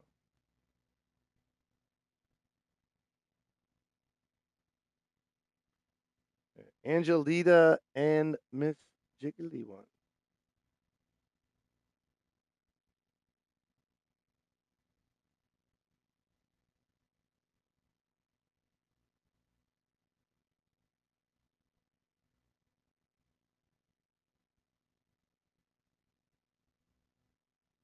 Here's Jigs. Oh, look, Angelita Matthews, a new toy to play with. I will give you your due, Angelita. You're good in the ring, and I have never faced you in a singles match in that ring. So thank you for making me up my challenge. But let's get one thing straight. You don't scare me. No more nice Miss Jiggles, no more bubbly Miss Jiggles. You get to see the dark, bitchy Miss Jiggles. My gift for the gab may not be the greatest every time, but my wrestling is, and I proved that by beating Evan Dawn. So, Angelita, sweetheart, you really picked the wrong night to play warrior. You walk around here like you're some untouchable angel, wings out, head in the clouds. But let me tell you something, gravity always wins. And I'm the one about to rip you straight out of the sky. You flap your gums about respect, about legacy, about heart. Cute, real cute. But while you were busy polishing that halo and posting pretty little speeches, I was putting in work, bleeding, grinding, breaking girls just like you who thought confidence was the same thing as toughness. Like I said, Angelita, you don't scare me. You annoy me because every time you open your mouth, it's the same recycled fairy tale. And every time I step in the ring, it's reality. And reality hits harder than your prayers ever will. So keep smiling, keep pretending you belong on my level, because when that bell rings, there won't be any miracles, no divine intervention. Just you, flat on your back, staring up at the lights, finally realizing angels falls and Jigs is the one who pushed you. I look forward to seeing you in the ring, Angelita. The Jiggly One, and we will continue the promos. Big shout out to Shifty in the live chat. What's happening, brother? Yeah, congratulations to your Super Bowl champion. Here is Jigs right back at firing another one. Oh, good. Angelita's got a mic again. Everybody, brace yourselves. She's about to say absolutely nothing with confidence. You ever notice how every time you talk, it sounds like you're trying to convince yourself more than anyone else? Big words, dramatic pauses. This is the moment tone. Like if you say it enough times, reality will eventually get tired and agree with you. Spoiler alert, it won't. You keep telling us how hard you've worked, how this is finally your time, which is wild because you've been saying that for years. At some point, it stops being a journey and starts being a pattern. And I love the way you carry yourself, chest out, chin up, like you've already done something. It's adorable. It's like watching someone celebrate before the results come in and then act shocked when they lose. You talk like a main event. You wrestle like a reminder. And don't get me wrong, I'm not threatened. I'm fascinated because somehow you manage to be this loud, this confident, this sure of yourself while still being completely average. That takes talent. So keep hyping yourself up, keep repeating the script, keep pretending tonight changes everything because when the bell rings, there won't be no big revelation. Just you realising again that sarcasm aside, talking like you belong doesn't mean you actually do, Angelita. So bring it on, love, because I'm ready for you. Proper, mate. Proper love. Brilliant, bruv. Sick in it. Bloody hell. Yes, indeed. Jigs, man, everyone knows I love the jiggly one. So I am a little biased. Anything that comes out of her mouth or goes into it, whatever. Oh, did I say that right? My bad. All right, my bad. All right. You heard me. But a very unique way to stand up to Angelita, and not many stand up at Angelita and live to talk about it. But here's Angelita's reply. Jigs, you returned to the dark? Precious, I never crawled out of it. The average Shinam you speak of holds titles, still is the warrior princess, holds status, 2 gift of gab crowns, while your resume is air. And while you're so confident that this is only a singles match, you had better pray about a third body doesn't drop. Because I'm bringing the hellfire you know, and the brimstone you doubt Tuesday evening. Against you alone, that's not a fight. That will be a burial. Yours.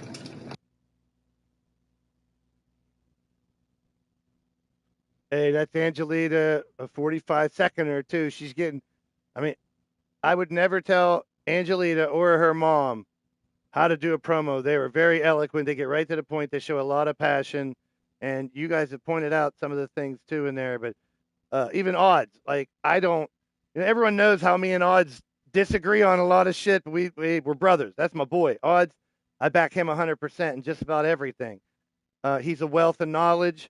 He's always explaining things or asking politely for explanation to try to understand or furthering his knowledge. And I respect the shit out of that. And those points he just made, the believability of your promo, the uniqueness of your promo. Have I heard it not? Have I heard it something like that before? Are you saying things with heat, with passion? Do you make me laugh? Things like that. Very, very good takes. Angelita always knows how the delivery is always on point. Content is what we're really looking at now going forward. Anybody can get on a mic and show their passion. That's amazing. We adore that. But at this point in the game, it's about stepping it up. Let's see what Angelita's got to say to try to step it up. Because Jigs did a phenomenal job. What did Angelita do to get an overall 2-point advantage, which I'm looking at the notes.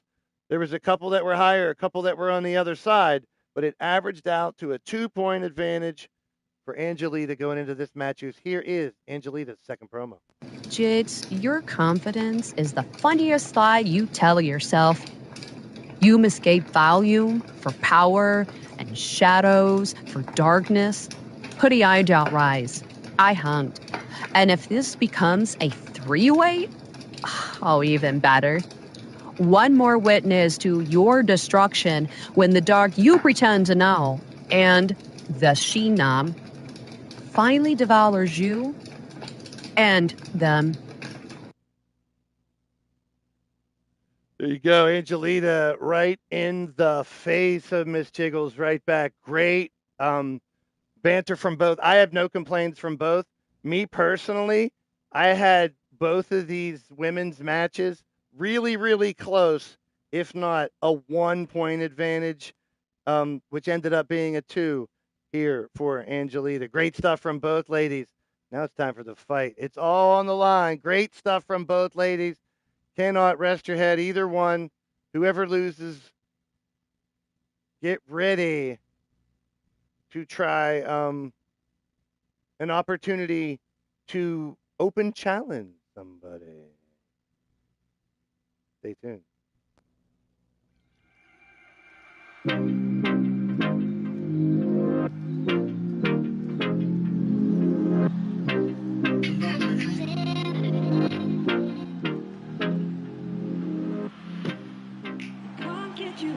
Coming out first, from Hartford, Connecticut, she is your warrior princess, the sinister Sheenom, Angelita Matthews. Oh, Steffers, you're typing in the chat. I just saw your message. I'm sorry. I get into this shit and I don't see. I've gotten a lot better, trust me, in the past. Ask some of the OGs.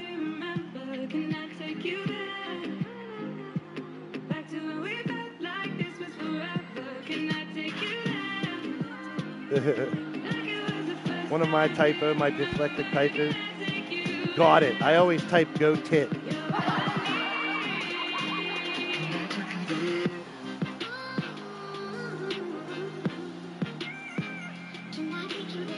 Angelita, former champion, former two-time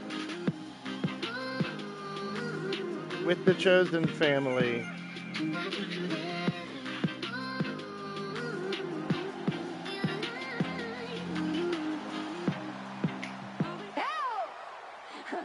Her opponent from London, England, it's Miss Jiggles.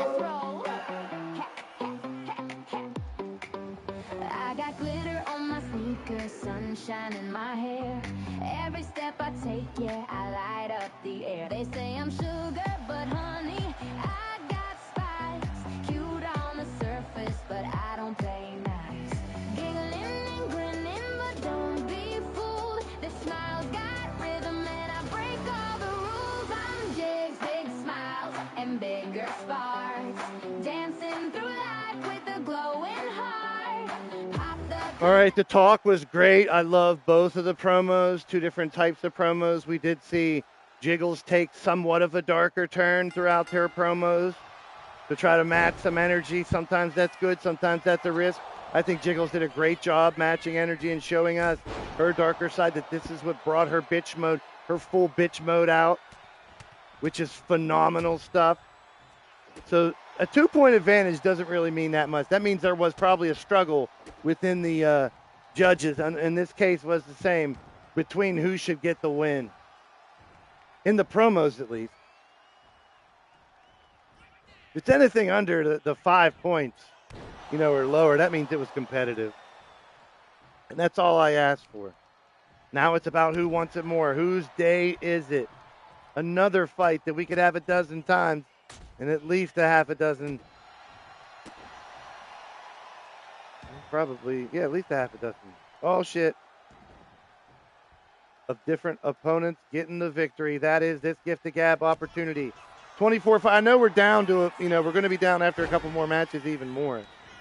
But this will dictate our first finals. We had a handful of criteria to help decide within the committee which one-on-one matches that would be a singles match and which would have the second chance promo. Part of it was who the second chance winners were, because we wanted to swap the bracket they were on, like from top to the bottom or bottom to the top. If you know what I mean, then you know what I mean. Big heart and bigger boobs. Yeah, showing much more cleavage is the jiggly one with her jigglies on each jiggler. I love it. Roll through. I've always been a fan of the tweener. Like, that's kind of where I consider everybody until you act a little more of a heel or more of a face. I know there's a lot of personalities out there in the company, but right now, you got to think pre-apocalyptic wasteland, fighting for your family, for humanity, for your food, for your family, etc. Just that alone should mean you're a gladiator, you're a savage, you're just viciously fighting other human beings. to help yourself and yours and your family. Uh-oh, Angelita got it. Angelita looks to be a 3-time champ and squeaks out a very competitive fight. Hey, we got former champs getting to the finals again. Will that continue with Mordrin and Dogs next, or can Digital Dog break this heritage of the gift of gab? And I don't mind that. Those that have been longevity in the gift of gab take it personally. Matt Storm included. He's earned it twice. It's probably killing him inside. He doesn't have another second chance opportunity this time. Because as pointed out in promos, that's how he got back in before. The winner of the match, Angelita Matthews.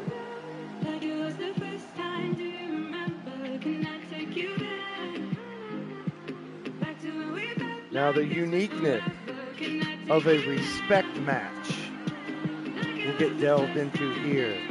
And then how many, do you have to make sure they know that the bell rings, that respect is gone, or how we handle them what's next? Addressing that was something I liked in this one. But still trying to show you mean it. The light by day, walk by night. Let's see what Mordrin and Digital Dog had to say before going into their fight. I'll just go right in order here.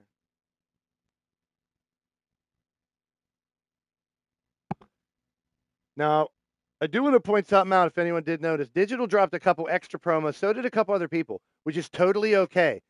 That's why the importance of labeling your gift of gab promos is so important. If you don't put the labels by them, I consider it just a regular promo, not an entry into the gift of gab. Everyone's in the gift of gab should know that. So little minor points for that, for going over the time, for repeating stuff. Those are all penalties that had to be served this time around. Here's the Digital Dogs 2 promos first, I believe. Here we go. LTD, you better believe that a fire is coming. A huge fire. And I tell you what, I've walked through this fire and I got through the other side. And man, was it good. Oh, it was good. Now I'm telling you, are you ready to walk through this fire with me? Are you ready to get down, get dirty? Because we're going to blow shit up. This is going to get real. This is going to get real nasty because Digital Dog is back, bigger, better. Well, not so much dogs. He's a... Oh, I don't get him. All this compassion and blah, blah, blah. Get a grip of yourself, dogs. We're here to destroy shit, not make friends. Woof, woof. Is that the wrong one?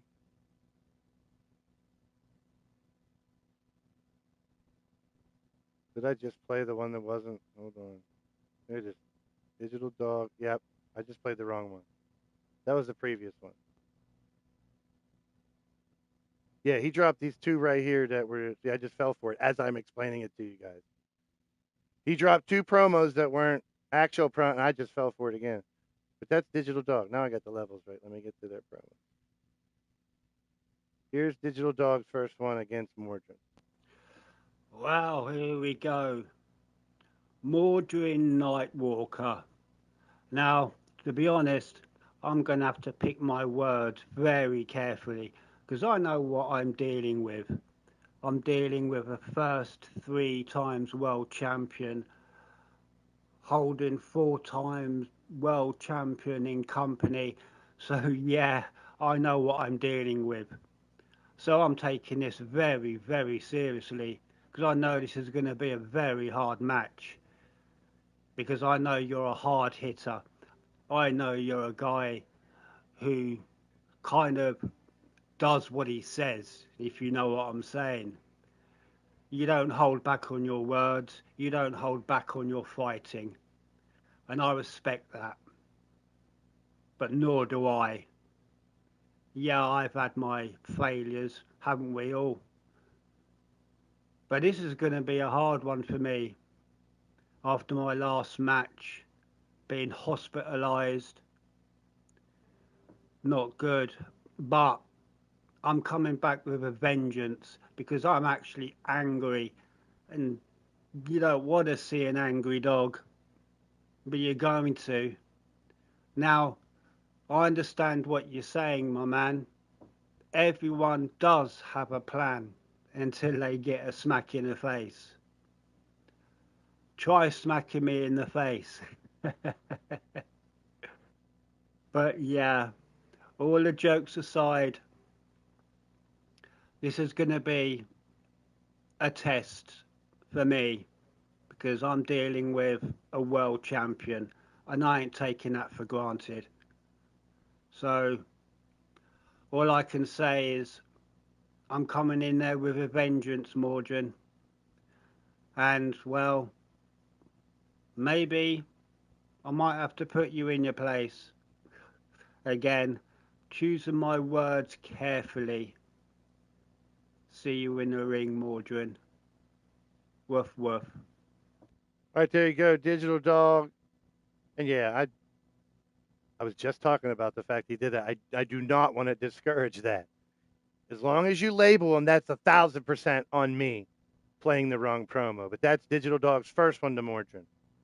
And as long as you label the act, if you're not labeling them, they are a regular promo, and you're allowed to promo on the side if you want. I'd rather, and as long as it's not associated directly, it's a vague statement like it would just happen. Someone did, I think, Count did one right after a show. Those are great reaction promos and stuff. Please, by all means. Here's Mordrin. What the fuck's up, LTD? It is, of course, the original East Coast bastard, back on the mic again for some Gift of Gab Round 2 action. Or as I can call it this time, the Bounty Hunter hit list. Because first it was Totes, now I have Digital Dog. And I will be honest with you, Digital, I appreciate the respect. I appreciate the fact you realize just where you are.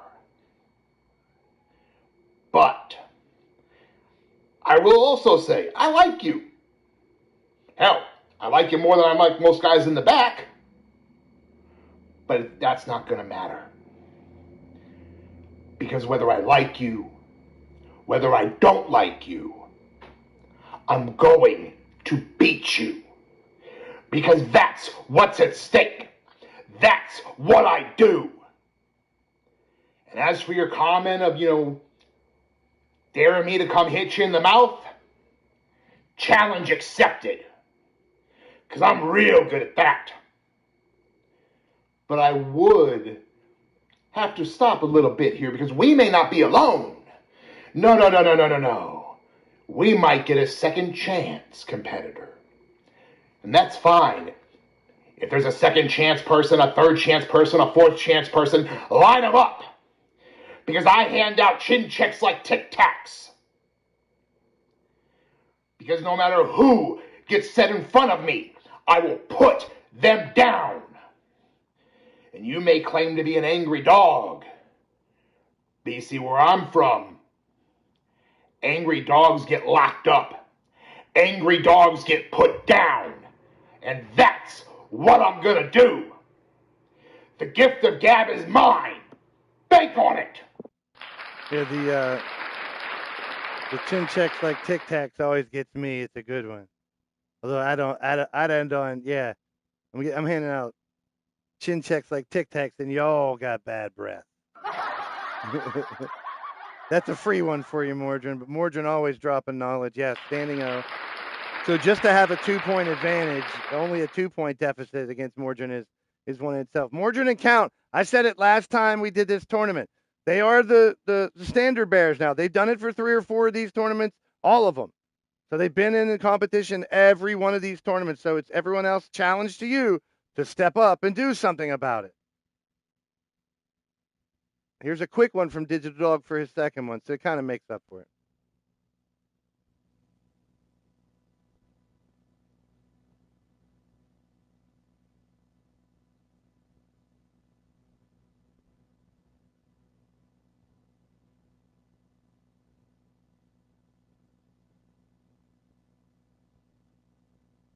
hear it.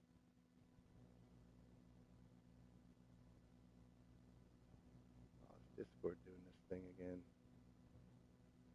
Hold on, let me open up Discord again.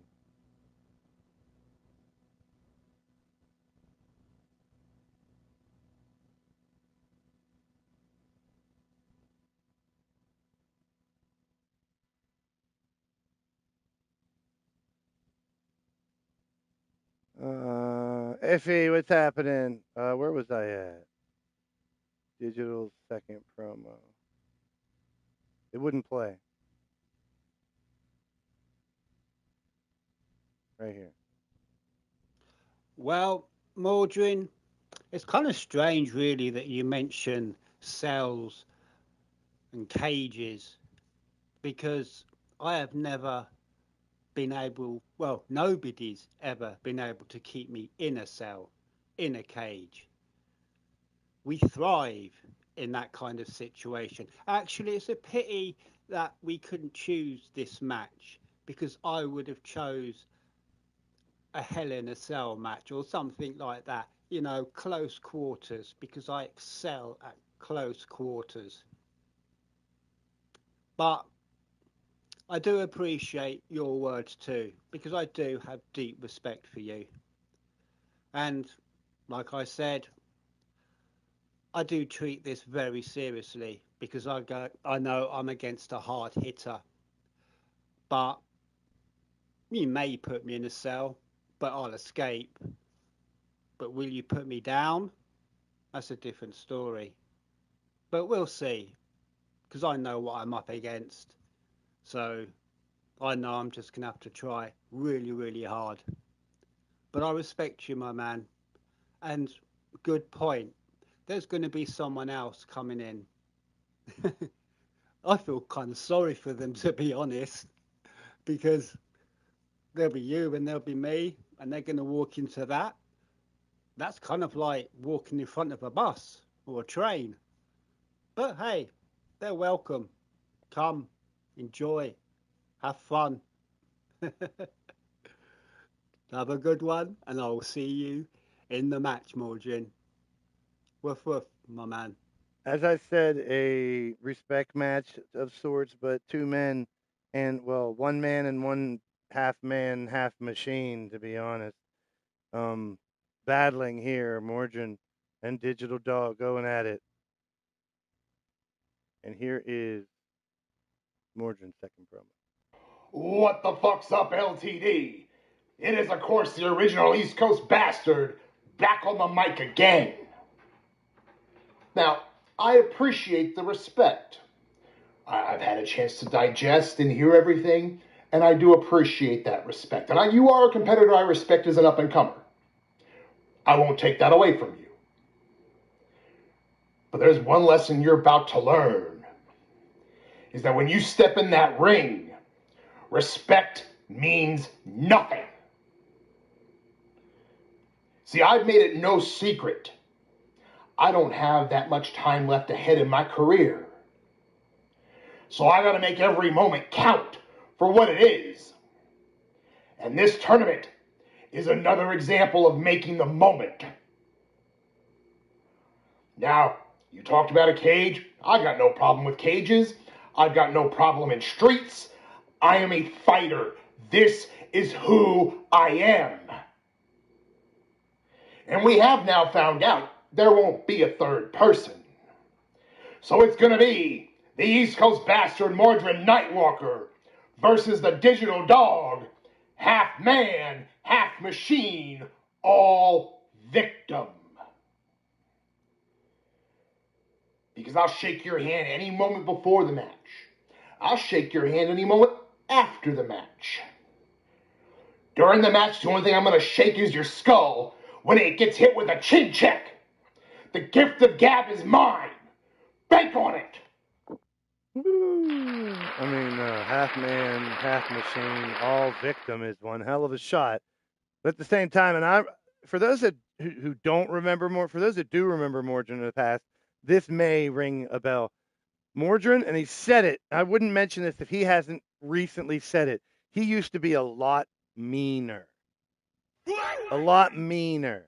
like more of a heelish persona. Now it's for the company, for the family type, honorable type warrior, gladiator personified, retired, Great Hall member coming back to fight for his family because they keep getting attacked. That's the new Mordrin. So him doing these promos is different than he had to do them before because he was a lot meaner. I don't know if some of you people might understand where I'm coming from, some of you might not. But I'd like to think this is a challenge for him to continue doing this, and he's conquered it, in my opinion. Once again, Mordrin and Count. 2 I don't like to get along with as Blaise. Not at all. Fuck them. But when I'm giving you guys the play-by-play of this competition, breaking down my thought on my votes, as well as some of the judges, and what I think, my opinion, like I said, I'm the voice, so I have to give you my opinion. And my opinion is this one was one hell of a battle once again. Mordrin continues to try to evolve himself instead of he knows he can cut someone's throat with his words. But if he does the same thing, it's not going to have the same impact down the line. So he's changing it up. Digital Dog does great. I do hope, Digital, you can find a way to get your volume up. I have to jack up all 3 volumes to hear yours. So I don't know if it's just turning up the volume when you send it, or your microphone itself, or maybe letting me know I permanently I could put it in a software and turn the volume up easily, bump the gain, and it's going to sound louder. But I'd need to know that ahead of time and be able to download it, et cetera, et cetera. But Digital is amazing at what he does. I appreciate his promos, and he's also explaining more of the, hey, I may be half machine, or maybe I feel this way sometimes or that way. Just like Leo Angel is the angel on one shoulder, devil on the other, and he deals torn in between those two. Digital Dog is half man, half machine. He's half AI, and he's starting to talk more about the AI controlling parts or predicting how to heal or how to do this. So I love what Digital's doing with his storyline, with his character development, and all that, and using these promos. And that's kind of, to me, as the guy behind it, that's ideal. You shouldn't go into your promos promoing to win the fight. You should go into there to send some sort of message about your character, about the other characters, about the competition in general. Send a message to the competition and the viewers about what you're going through. Give me a background. Here's how I'm, we do a lot of preparing for matches behind the scenes during a show. Tell me how you train for a match. We all know you train, but, the more creative you guys get, the better. Digital Mordred knocked it out of the park. Let's get down to the fight. This is when it all breaks down to the fight. Talk all you want for some advantage. And Mordred's going into matches with large advantages, with no advantage. This time only 2, and Digital has been on another level as well. Let's bring him out.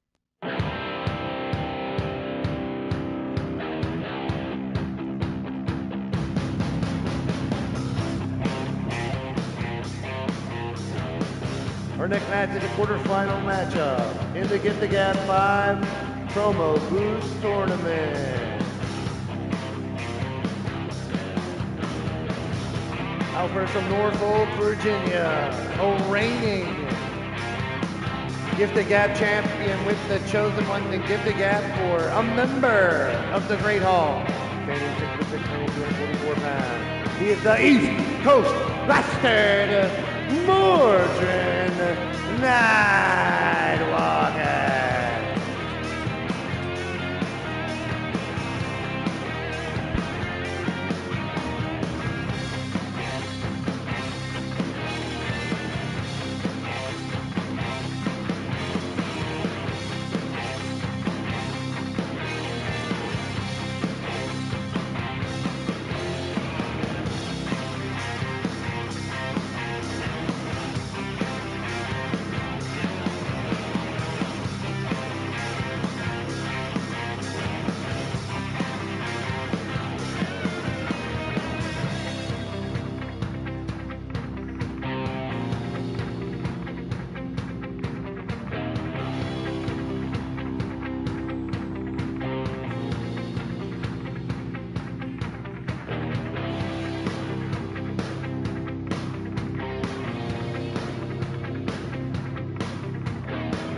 all comes down to the fight now, folks. It all comes down to the fight.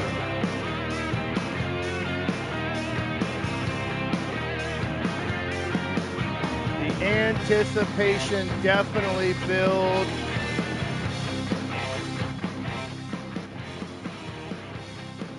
Built up to be something special in this one.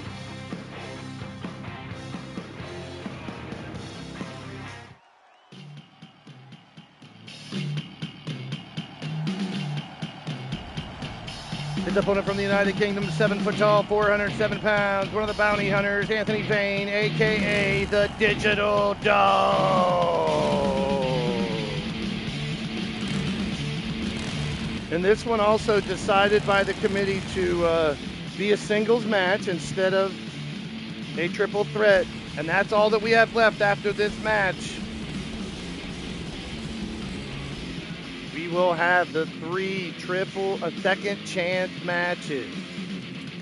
Jeff Matthews in the building. Jeff, I hope you take any of the criticism that me or anybody else gives you in a positive note. You bring more energy. I wish I could get you and Dragonheart's energy in a bottle and sell it to everybody because I love the passion. But you see Count Z trying to give you a bunch of taglines, man. What's up with that, Dino Boy? I just had Dino Boy. Now it's A-game and let's face it and bullet with your name on it. And here's the thing. But we're all learning from it, man. That was one of my prime things I said to pay attention to whenever you're writing promos is not even right off the bat. Like eventually listen to what you've done. And if you start to repeat things too much, try to work on it or try to take it out of your vocabulary completely. I've had to do that before, several times.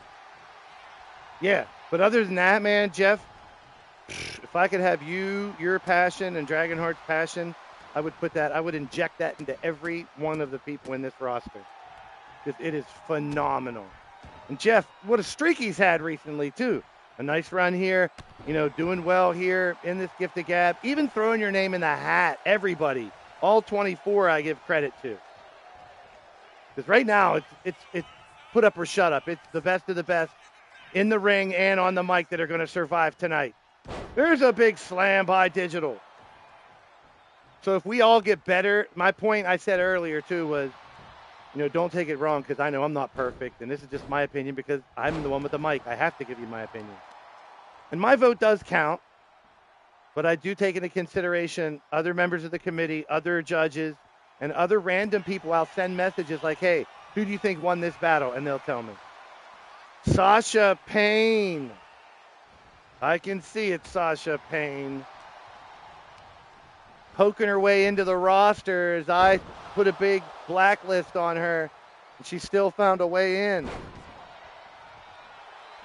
She was Miss Terry. And Damian Payne, her husband, right? You guys are married, right? Not that I care. I don't care who you're banging. We've established that here in the Combat Kingdom. I'm just here to paint a picture of what's going on in the battles and the stories attached to them. I don't care about who you're fucking, who you're banging. Your personal love affairs are all your own business, and we leave it at that. Although we did have a wedding once, and we do have sometimes we'll talk about it because, hey, family is a big thing. There's difference between having family and talking about who you're banging all the time. Kissy face in the arena and shit. But Sasha Payne has wiggled her way onto the roster. Big clothesline by Digital Dog.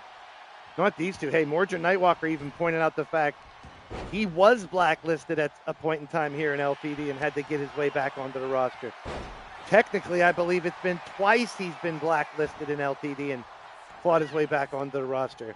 Now a full-blown 180 with Mr. Nightwalker, hugging babies, kissing grandmas, saving the day as a hero more than a villain, but using his badass tendencies at the same time. I applaud it. Count Z being able to take any criticism, absorb it, and throw more back at you is something hard to overcome. So as much as people might say I'm favoring Mordred or Count or babying them, no, they're earning it. They're talking the best trash. They're cutting the best promos. They're being the most creative. But there's so many that are doing better, and then many that are continuing to get better and better over the long haul. That's my main goal. My main goal is not to have someone win every gift of gab, and the best always win. It's to have others that just start and get better, or that are good get better, or that are better find new ways to be better, or those that don't want to do it maybe reconsider and do it and end up being good at it, or those that don't want to do it okay with just watching it and enjoying it. That's why for February, for the first time in a long time, literal split of the roster. There's only 24 on this brand. The gift of gab. That's it. We'll be in this arena for the entire month. Oh, that chin check. I mean, that 1, 2, setting up the chin check, I meant to say, with the code breaker. And now Mordrin helping him back up to a vertical base. Yeah, Sasha, you wiggled your way into the roster is what I called it. I had my wonders. I was praying it wasn't you, Sasha. Submission, Mordrin locking in his own version of the code of silence. Mordrin versus SJ. SJ would lose 15 points, even with cutting 2 promos. You need to think more highly of yourself, SJ. That's coming from me. I'm no one to give any direction, but I have to give my opinion.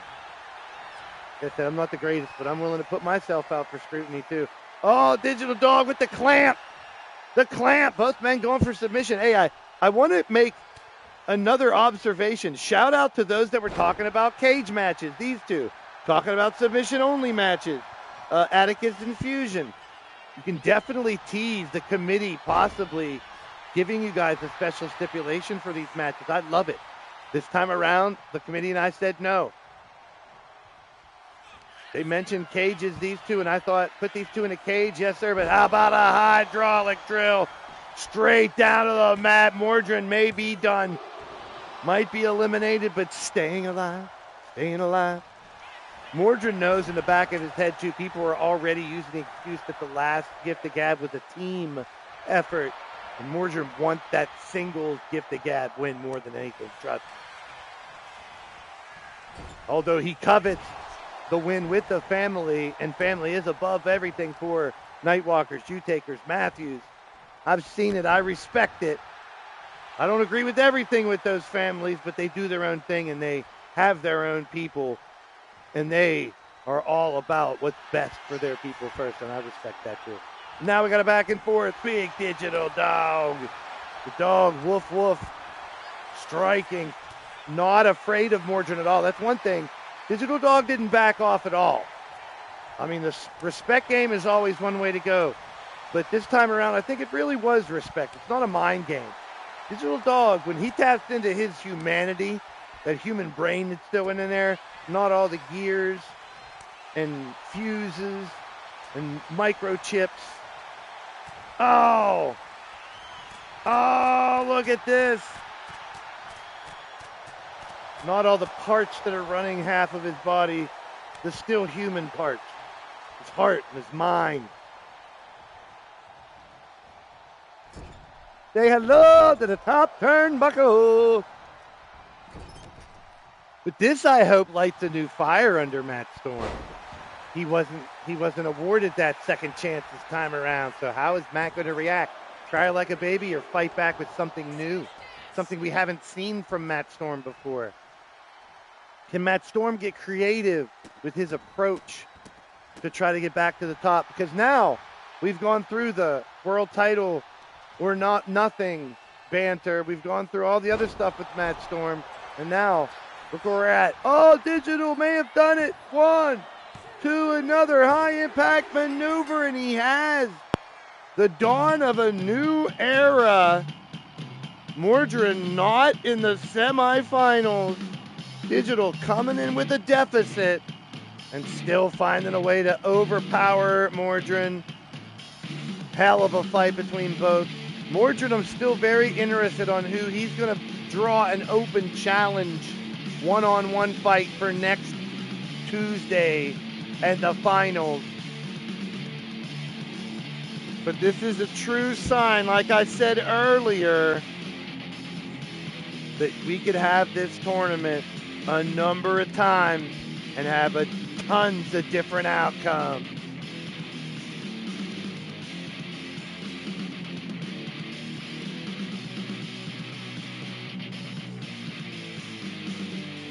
The level of competition on a new high right here in the Gift of Gab has helped build the hype for a lot of these matchups.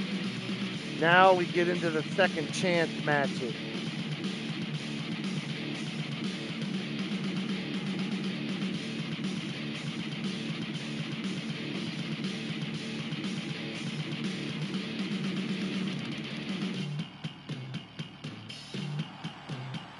Oh, winner of the match, the Digital Dog, Anthony Bain. The way Morgan broke down his promos, talking about the bounty hunters, that quest, this delivery is always something you guys should be taking notes for. And from Digital Dog finds a way physically to overpower him this time around. And we have to fix this while we bring up promos again.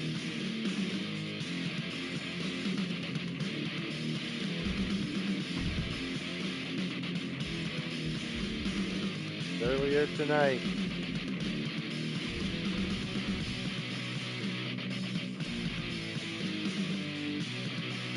Evan Dawn with the tiebreaker over Crushing Kelly to get us to this point. We've already heard Evan Dawn's too. We got Kelly and SJ. Promo number 1 from Kelly right here.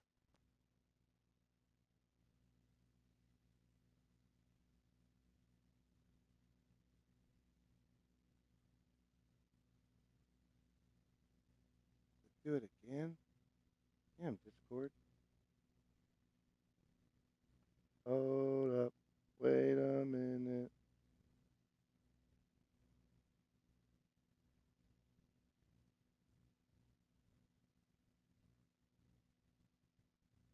Whose promo was that? Let me get back. Give me get back. Kelly's promo number 1.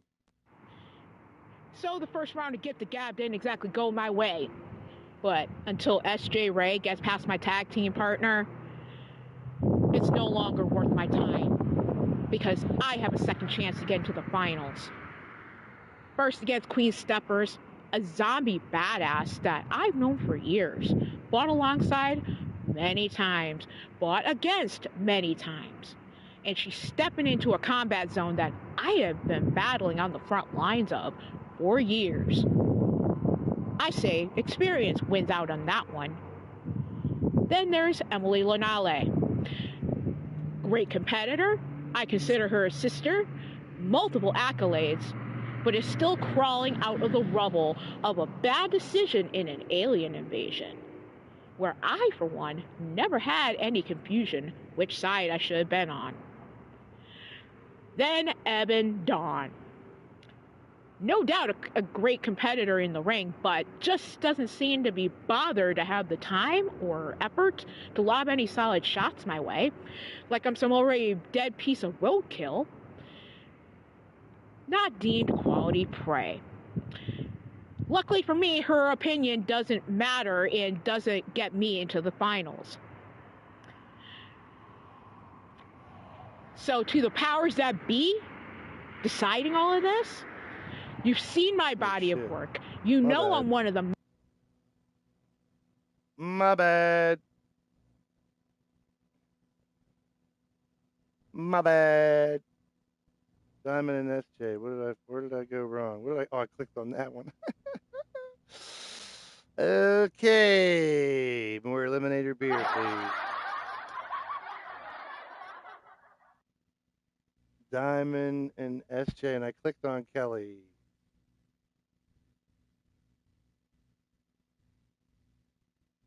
So Diamonds is first. Here it is. S.J. Ray. Here we are again. Last time we stood across from each other in the Gift of Gab. You got the better of me. You earned that win, and I carried it with me. Not as a weight, but as fuel. Because that loss didn't break me. It built me. Since then, I've grown. I've sharpened every edge. I've strengthened every weakness. And now, in these semifinals, I'm stepping back into that ring with a heart that beats louder, stronger, and hotter than ever. You know what drives me, SJ. It's that crossfire heart inside my chest, always clashing, always burning, always pushing me forward. It's why my wildfire spreads every time I step into Combat Kingdom. Because the fans, my people, they don't just cheer for me, they ignite me. They give me the strength to rise, to fight, to keep swinging even when the world tries to smother the flame. And out of respect for you, out of respect for what you bring, what you've done, and what you represent, I'm coming at you with everything I've got. Blow for blow, strike for strike, fire for fire. Win or lose, we're leaving every ounce of ourselves in that ring. But understand this, SJ. This time, Diamond Sky is coming out on top. Not because I'm entitled to it, not because I'm owed it, but because I've fought, bled, grown, and burned my way back to this moment. You beat me once, but this time I'm walking into the finals. So be ready, be sharp, be the best version of yourself, because I respect you too much to give you anything less than the full force of my wildfire. Because I am Diamond Sky the Rising, burning, unstoppable crossfire heart warrior of the Combat Kingdom. All right, there you go. SJ and Diamond. Here's SJ. Aww. You all heard that, right? Diamond trying to make me blush like a Japanese schoolgirl. You used our match in Gift of Gab 3, but you forgot a detail. You focused on the match portion, where I reversed your roll-up at 2 with a roll-up of my own for 3. But Gift of Gab has 2 portions, doesn't it? Diamond, the judges said you won the promos, which means you are the only person to beat me in promos here in Gift of Gab. And do you remember what happened after that? You were the only person in your stable to get a win against mine in our stable war, and you won against me. Let's not forget, when I won Gift of Gab 3, my reward, my Battle Queen title match was altered last second to remove submissions. And do you remember how you won the Battle Queen title? Submission! I sat back, having to watch you strut with so many belts. You earned them, sure, but imagine how I had to feel knowing you carried a title that should have been mine in the first place. You want to talk about my victory over you, set a fire in you that you carried?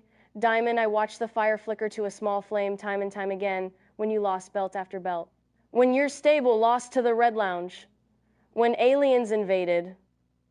Diamond, the cracks were showing, and while I respect you, while I want to see how this third match between us goes, you're showing more and more you might be cubic zirconia.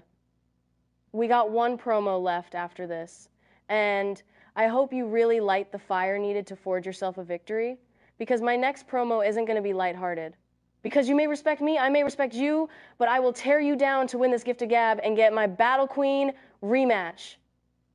So good luck. I hope your fire holds up to mine, because you're not just an obstacle to me. Beating you is like a championship itself, and it's one that I need to win.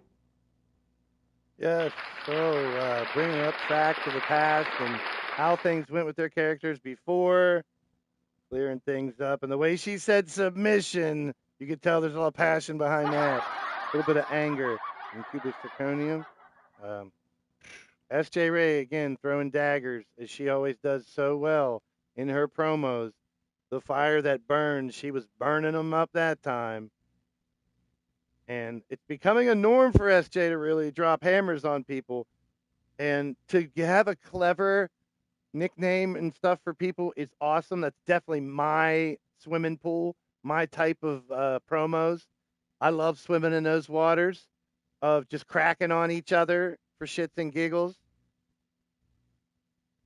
I really do. Here's Diamond Sky's second one, and then SJ. We got to get to this damn fight. SJ, you talk like you've been studying me under a microscope, but you keep forgetting one thing. You don't study a diamond. You face one. And every time you do, you walk away with a new scar. You want to talk about history? Fine. Let's talk about it the way it actually happened. Yes, you reversed my roll-up. Yes, you got the 3. But you keep clinging to that moment like it's a trophy, when the judges made it clear that the only reason you even made it to that pinfall was because I outspoke you, outshined you, and outperformed you in the part of Gift of Gab that actually matters. You didn't beat me that night. You survived me. And you've been trying to convince yourself otherwise ever since. You bring up the stable war. You bring up the Battle Queen match that stripped you of submissions. You bring up the belts I held, the ones you watched me raise while you sat in the shadows telling yourself, that should have been me. But here's the truth you never say out loud. You didn't lose those moments because the rules changed. You lost them because you weren't ready for me. You watched me win the Battle Queen title with the very weapon they took from you. You watched me stack gold like it was oxygen. You watched me become the standard you measure yourself against. And you hated every second of it. You talk about my cracks? My losses? My setbacks? Good. Because every time I fell, I didn't crumble, I crystallized. Pressure doesn't break a diamond. It perfects it. Meanwhile, you've been carrying that one win over me like a relic. Like a prayer. Like the only proof you have that you belong in the same ring as me. But here's the part you're not ready for. This isn't Gift of Gab 3. This isn't a stable war. This isn't a stolen submission match.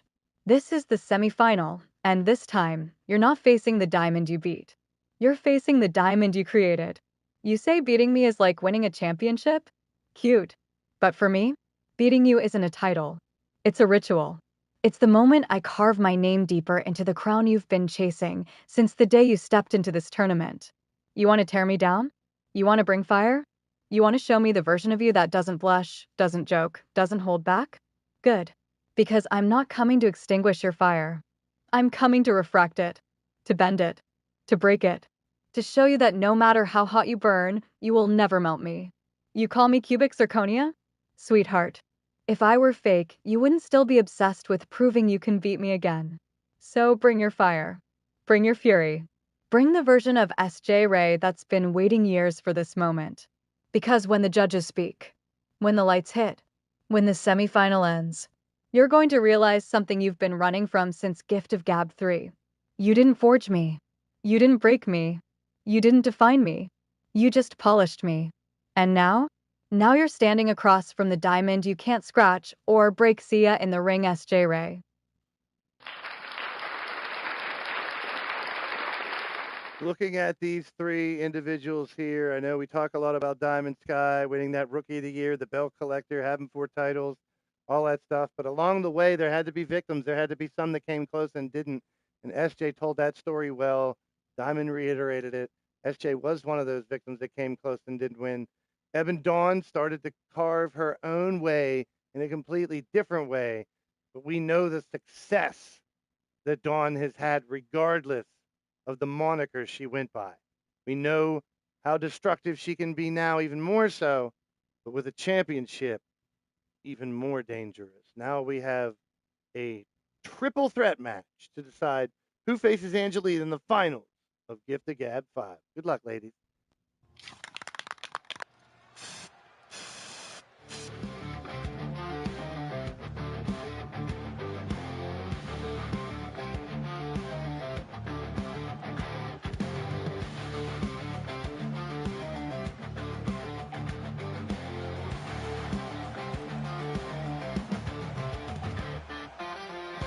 Take it away, Alvarez from San Jose, California. She is the Graffiti Geisha Girl. Sponsored by Big Church Energy.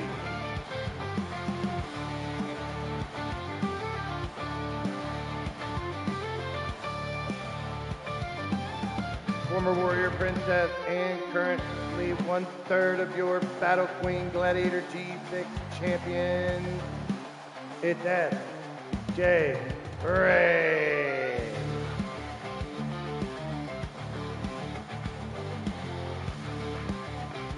I skipped your second one?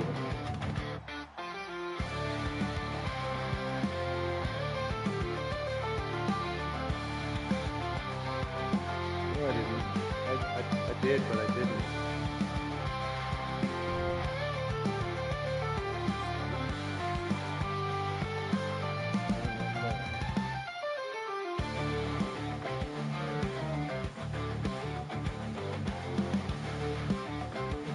I got you, my bad. It's right now. The song ends early. This message is sponsored by The Gift of Gab, Tuxedo Mama Tequila, and Big Chirp Energy Products. So you want to gaslight too, huh? You brought up how my win sparked a fire you carried, but suddenly you want to claim it's me holding onto that win as a trophy? Oh, and the best part, diamonds don't cut or break under pressure, your big catchphrase. How do you think jewelers make diamonds worth anything? A lapidarist would tell you otherwise. Sky, you need to thank me for most of your LTD success. Because I've been your lapidarist whether you want to acknowledge it or not. The Gift of Gab 3 match that created the fire that pushed you, you're welcome. Making the champ tap out 3 times to weaken them right before you won by submission, you're welcome. Being the best damn promo on the Battle Queen roster and our match showing just how much potential you have to management, you're welcome. When you and your stable had the worst loss in the stable war and you had doubts and depression, I came over to encourage you and you made it a hell of a run, didn't I? You're welcome. When your G6 tag partners were both alien sympathizers and you battled in your own mind, then tagged with me, getting eliminated and leaving me to suffer a 3-on-1 beatdown that drove you to fight the aliens without hesitation. First, ow. Second, you're welcome. Now here we are again. You are discovering I don't do gaslighting. You mentioning to make me talk about it only to then take what I said and change your tone. Nah. If that's your only weapon in promos, allow me to cut that of the young, raw gem that you are and make you better in the future. Because as it stands now, if my hand goes up and you're laying on the mat, I will have another thing to add to the list and say, you're welcome. And I apologize. I'm really glad you brought that up in the chat, SJ, because that promo is what pushed a couple of the judges to give a small advantage to SJ over Diamond, who Diamond did a phenomenal job. Obviously, we heard Evan Dawn's earlier tonight. So Diamond Sky has, she has impressed and improved every single damn time she's out there. Our second competitor from Dallas, Texas, the Diamond Rose of Texas, Diamond Sky!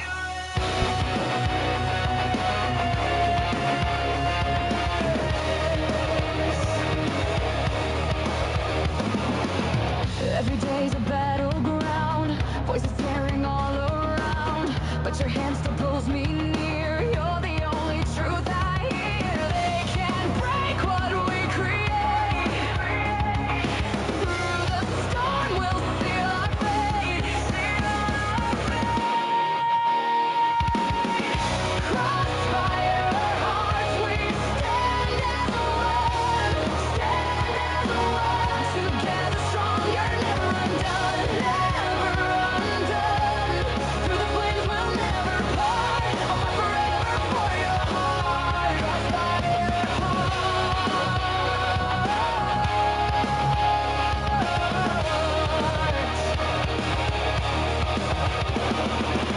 All the doubt the world can scream, but they can't erase this dream. Every scar and every fight only makes our love ignite. They can't break what we create. Through the storm, we'll seal our fate. Crossfire hearts, we stand as one. All right, here we go.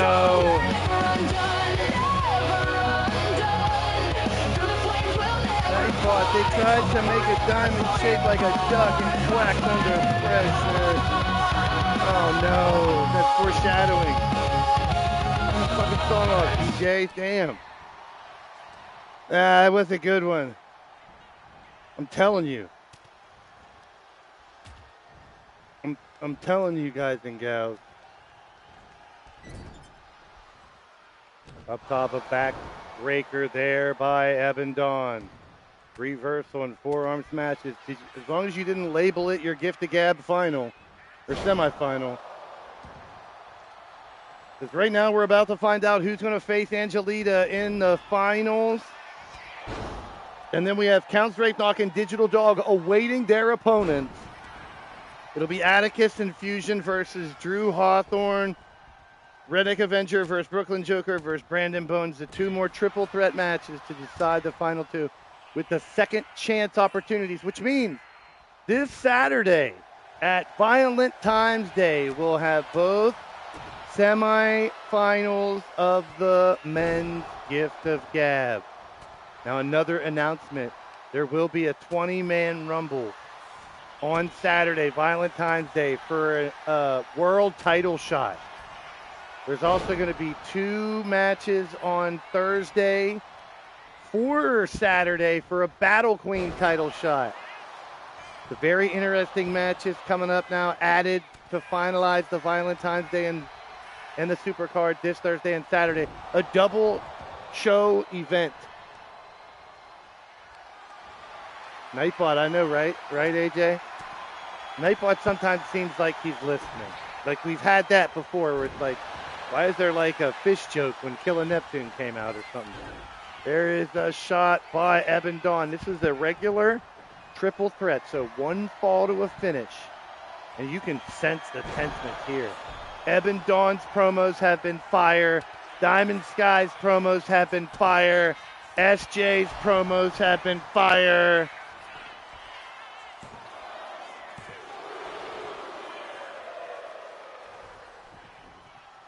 Where'd my damn list go again? Where the Cosmos does not want me to have a list. Oh, here it is. SJ Ray, she's the one, you won the 3rd Gift of Gab, right? And Chosen Family was Goddess, Angelita, SJ Ray, and then Chosen Family.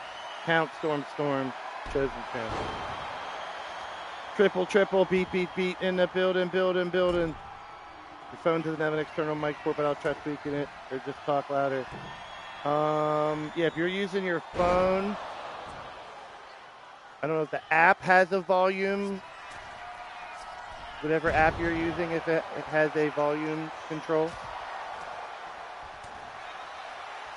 Not an external mic port, but maybe there's a mic volume somewhere inside the software digital. I'm not sure. Yeah, 3 was SJ. Yeah, correct. Angelita won 3 and 4. No, 3. Angelita, you won 2 and 4.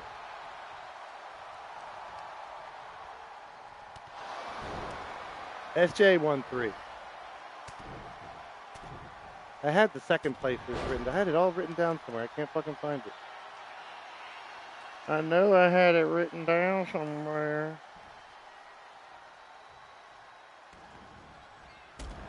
Well, I'll have to reiterate the same rules I always talk about in these fights. And that is, of course, knowing where the 3rd competitor is, making sure they're out of the picture before you go for a pinfall.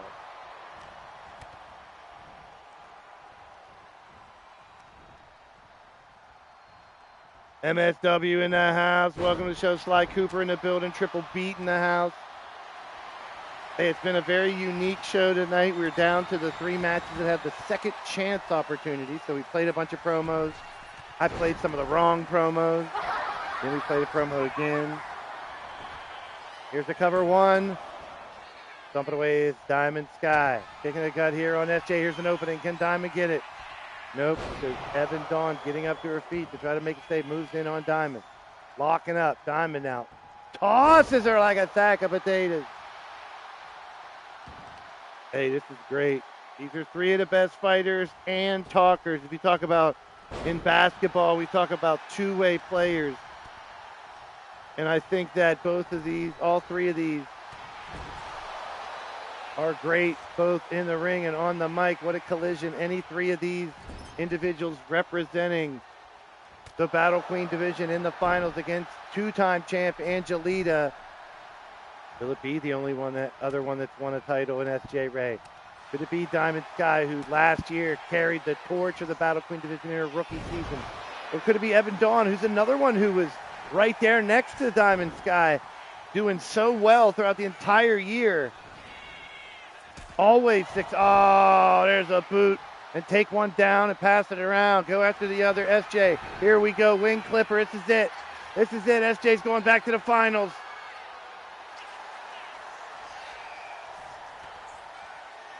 Diamond Sky fights her way out. Wow. It's such a great fight. Hey, I couldn't ask for a better semifinal for the ladies here. Here's a cover by Evan Dawn after clocking SJ in the head. That's it. She's out. Evan Dawn steals it, goes to the finals.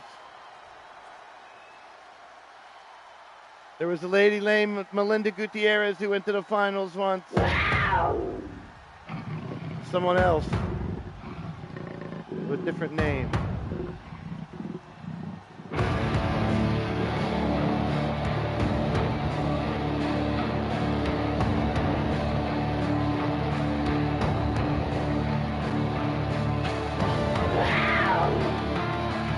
Don't forget, for those who get knocked out of the tournament tonight, open challenges. Keep that in mind by Saturday. It's Saturday after the Saturday show. You can open challenge people from now up until then. We'll throw them in a hat, pick a couple of them for Tuesday show. So you can open challenge if my DMs are open. Anyone already eliminated? The eliminations are starting. We're almost done. DM me any open challenges for Give the Gabbard, and I'll get them submitted.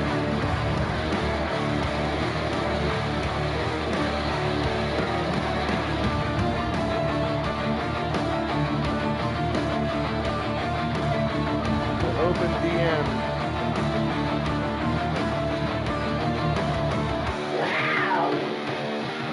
Oh, win a match. Evan Dawn.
All right, here we go. Let's see. Shout out to everybody in the live chat hanging on there. The finals is Evan Dawn and Angelita for the ladies. We got 2 men left. Can't call it the house that SJ built. Came close. SJ still holding on to that championship. All right, I think we got Fusion first, and then Atticus. Fusion.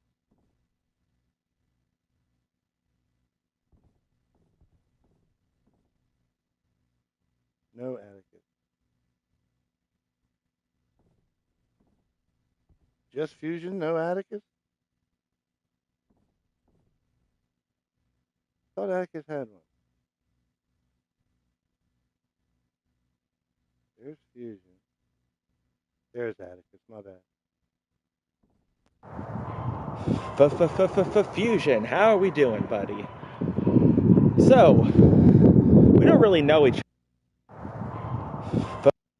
Why does Discord keep... Hold on.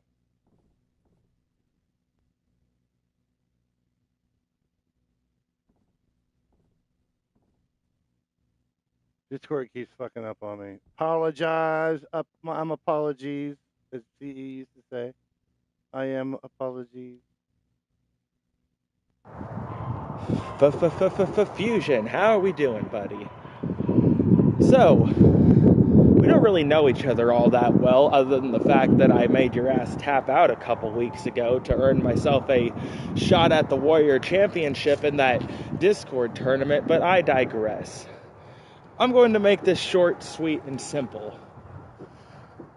Fusion, I really hope that you are listening and that you are taking me seriously this time. The last time we met, you came in with a fancy entrance, having everybody hyped, and you had me hyped too. I honestly thought that with all the buzz going around your name, that I would walk out of that match not knowing what the hell hit me and wondering what the hell was next for me. But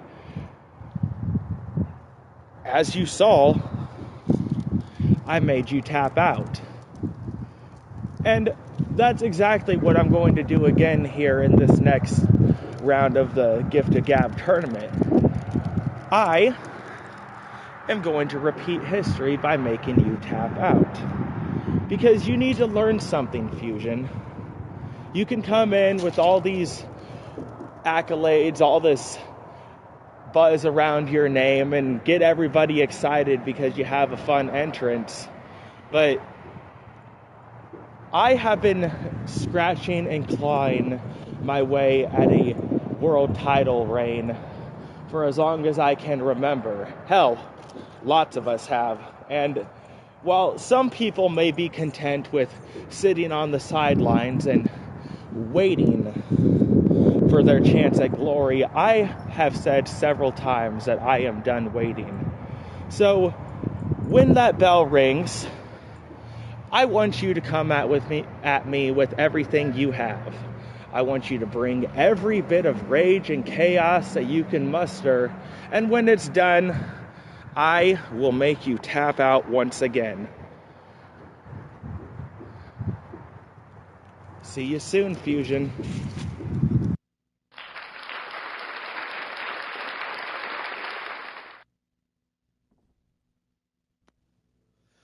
Atticus, oh Atticus.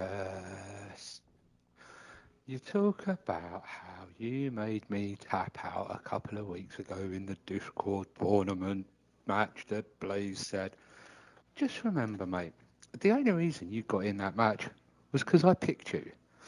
I want to test myself against the very best of LTD, and I started that off with Dragonheart, and you saw what I'd done to him.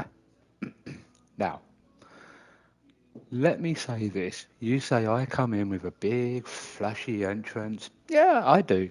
I'll admit, Fusion is one of the most colourful characters in LTD wrestling. But as soon as he steps in that ring, it's all business.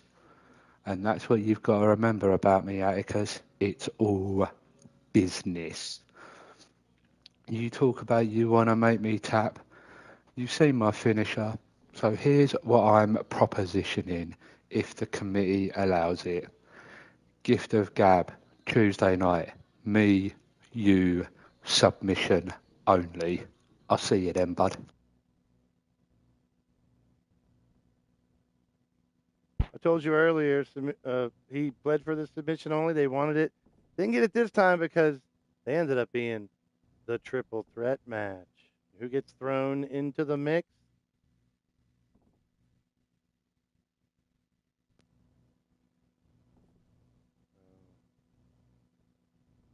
How did he earn his way back in? Well, Drew Hawthorne did a couple things that I was looking for in this promo. Is number one, kind of point out all the possibilities, the second chance, maybe go over them quickly. I just need to find, there they are, here we go. Here's it first.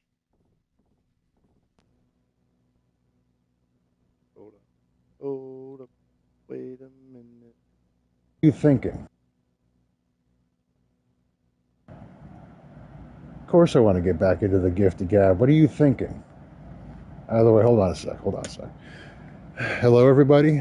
My name has been 6 months or more since my last attendance at a meeting of Masochists Anonymous, and I'm not going to make any apologies for that. I found a constructive and relatively profitable way to be able to take out my own issues and aggression, as well as suffer anything that ends up basically giving me pleasure, to entertain countless masses of people here and out in the moon and a lot of other places. But no, I can't get you Abendon's autograph. Just fuck off. But in this tournament that I'm in, I've been eliminated and I have a chance to get back in alongside the other 7 eliminated competitors, and I need to plead my case. So I'm going to use you guys as a test group. First up, we have Totes. The man probably already made his point and is laughing his way to the bank, counting his money, has no need to bother to come back to compete. Simple as. Then you have Dragonheart, the modern day equivalent of a medieval shining armored knight. And at the end of the match, he flat out said that the better man won. It would basically impugn his own honor if he bothered to go back on that. Then we have Azrael Black. Watching him and his brother go back and forth over their lack of or number of titles in their history time here in the Federation. It was interesting, but yeah, I just want to try to spare everybody having to listen to them bickering over who's got the worst internet search history next. But that's just me. And last but not least, we have McCleary. Better the devil you know, but at the same point in time, he's already been here dozens and dozens of times. Maybe not this tournament, but he's already, why does he need another one?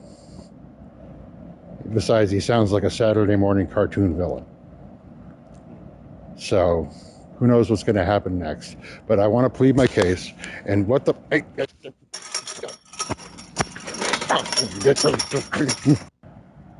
don't know what happened there, but we had to look for a part 2, but he did continue. What was going down? Well, you got attacked by something. Well, that was rude, and joke's on them. I don't know why you'd beat a masochist to kick him out of a masochist anonymous meeting, but whatever. Back to my spiel, though. Jake Bagwell. Great guy. Probably fights like he fucks like he drinks, which is hard. He's got a legendary, his own history. He's blazed his own trails. I just think he might want to move on to the next trail and pick this one up next time it comes around. Sorry, but that's how I feel. Then we got Brandon Bones, the Peace Prophet. Somebody needs to get that man a dictionary and a fashion consultant stat. I don't know how the hell all of that ensemble fits together, but maybe he can explain it. The daisy chain, I get. The white pants, I get. The bladed gauntlets, not so much. It's a bit of a mixed message. I think he'd be better suited running around, standing in front of burning buildings for photo ops, flipping things off, and just screaming into the distance. He's really for the birds, but whatever. Speaking of birds, last but not least, Matt Storm. I honestly think that since he's won this numerous times, he just wants to add another notch onto his belt, or belts, or probes, or whatever. I think he's had enough. Besides, when he goes to step into the ring, all we're going to hear is that damn chirping and beeping from his flock of ceiling birds that have now infested his frickin' locker room. Nobody wants that. So to save everybody, the talent and the fans, from having to go get screened for tinnitus, I say we just leave the arrogant little bastard home. Maybe just me? I don't know. But that's my estimation for that. When it comes down to it, you can't really lose by throwing me back into the tournament. I'll either get to sit there and entertain the masses by getting beaten to hell and back yet again. I'll be able to bet against myself, make a fair bit of money. You could always prove me wrong. But at the end of the day, this will either continue my career as it has been or be able to give me the chance to step up and make it to the next level. Hopefully get myself a belt or two sometime in the future. Let me know what you think. Revving it out. Great stuff from all three men. Now time to fight.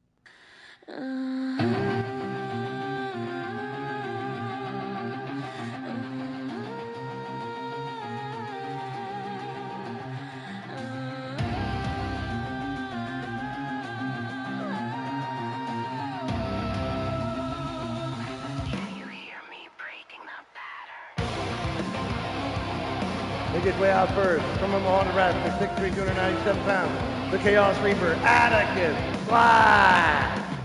Every word you sold is truth, echo like static through the youth. False devotion. I tuned it out, rewrote the sound, turned your gospel upside down. Your voice an endless loop of control. I cut the signals, take back my soul. I build my faith from feedback noises, louder than your hollow voice. You can't decide my fate. Every crack in your design becomes a path that leads to mine. Static won't obey. Static won't obey.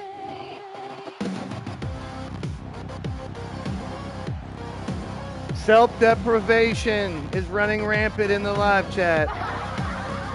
Self-defecation is what it's more like. Shit on yourself is the trend.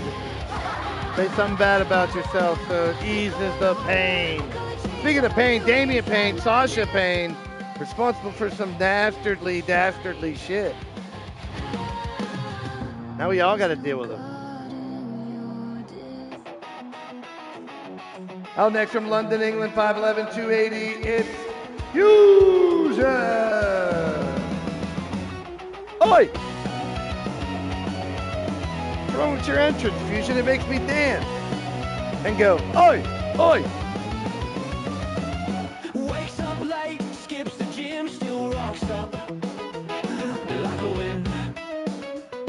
Greg's bag in hand, belt round waist, smile so wide it's legally a waste. Loud in the crowd, boots untied, jumps the rope with way too much pride. Swag's not clean, it's earned with grit, and yeah, he talks, but he backs it. Oh, that's Fusion, belt and banter, walks in loud like chaos with swagger. Tracksuit king, got charm and chat. Hey, oi! Down and lost at that. He's bold, he's brilliant, fighting flips the crowd. Too much smoke, says Blake Brad.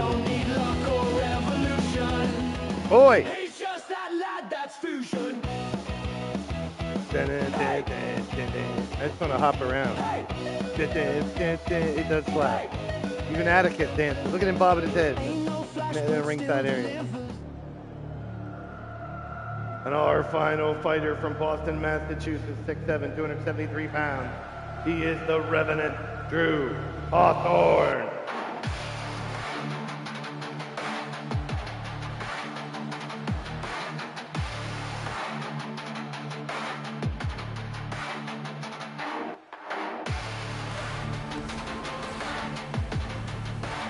Even Steven this match, no advantage. A really good job by Atticus and Fusion. Obviously a good enough job by Drew to get him back in for the second chance opportunity. And as Matt Storm pointed out before, he's won 2 of these competitions through the second chance channel. Chance puns everywhere, people. Monstars in the building, welcome in. Will Atticus make it to the semifinals? Fusion or Drew Hawthorne?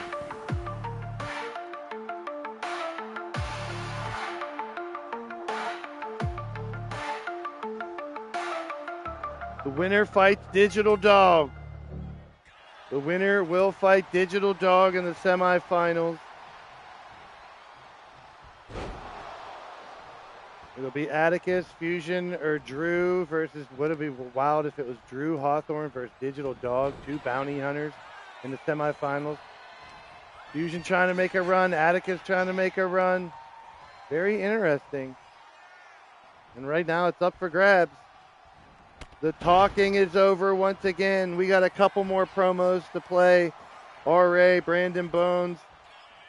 And we got our final match. Brooklyn Joker will go in with a -7 in a triple threat. Brandon Bones, with only one promo, did enough damage to get second chance opportunity. And we've said it earlier before, just because you did one promo or did a 30-second promo instead of a 2-minute or 3-minute, there's no penalties for those. Different people in the committee and the judges judge a little differently, but there's still all points for those no matter what. And I like the fact that a lot of the people that are judging for me have, some different ways of looking at stuff. We don't agree on everything, so there is a little up and down stuff. That's why sometimes we either do a tiebreaker or have it even. Big power slam there by Drew. We got, more bald man mania. We could have a whole division just on bald men. We could have a whole bald-headed division. I had the list of former Gift of Gab champions right in front of me. In Gift of Gab 1, Count Z won. Andy Price and Mordrin Nightwalker were in the finals with him. In Goddess 1, Cassie and somebody named Melinda Gutierrez was in the finals of Gift of Gab 1. That's where we had the second chance go right to the finals. Now they just go here to the second round, the quarterfinals. The second Gift of Gab, Matt Storm won. Count and Mordrin were in the semifinals.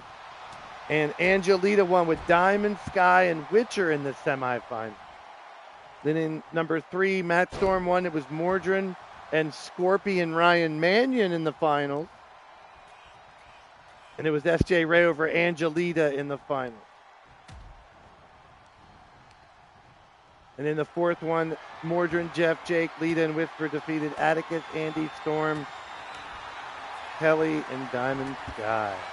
That is your history of the Gift of Gab. We're baby. It's a baby. We've only done 4 Gift of Gab, official Gift of Gab. And a lot of people were saying the fourth one is more like a mini stable war than it is a Gift of Gab because it's a group, not a single. So basically what they're saying is the consensus of fighters are putting more value in the singles championship in Gift of Gab, and I understand that. That doesn't mean Mordrin, Jeff, Jake, Lita, and Whisper can't say they won Gift of Gab. But that was a great tournament. It's over 250 promos. That was insane. I couldn't even I could have done like 3 shows, 3 hours long, just broadcasting that TV channel. Like reading your promos. Like if I would sit there and read your promos. Gift of Gab 5, not 4, you're right. 4 was Mordrin, Jeff, Jake, Lita, and Whisper over Atticus, Andy, Storm, Diamond, and Kelly. And yes, this is 5. I decided not to put the number on the graphic in the back because we're just going to use the same one. Plus, we'll be going to a new game soon. Quick mention of the new game while we're still here. Everyone's roster spot is secure. If you're on the roster right now, the 93 people I think we have, or 96, 96, because there's 64 and 32. They're all getting digital wrestling cards. We're all in the stable war that's coming up. Could be a split stable war, though. Considering doing a split stable war.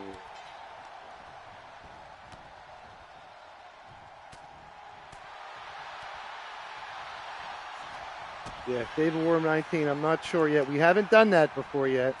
But 2 different stable wars with a, and it would probably be 2-man teams against 3-man teams or something. So there wouldn't be a way to have them fight each other without leaving people out. So 8-man teams versus 4-man teams. Because I really want to do we might do a stable war gift to Gab. Like legit make one half of Stable War 19 gift to Gab. Like we can take these 24 people plus anybody else who wants to get in it. And Stable War 19, it would be this instead of being in a stable. And we would take everybody else that's on the other brands and do Stable War. And we could do a gift to Gab Stable War. Same title opportunity for both sides. I don't know how you guys would think about that. We'll run it by you. That's still a couple months off. Shit, that wouldn't be until the new game. No, that would be April. My bad. Stable War is April. That's the last event.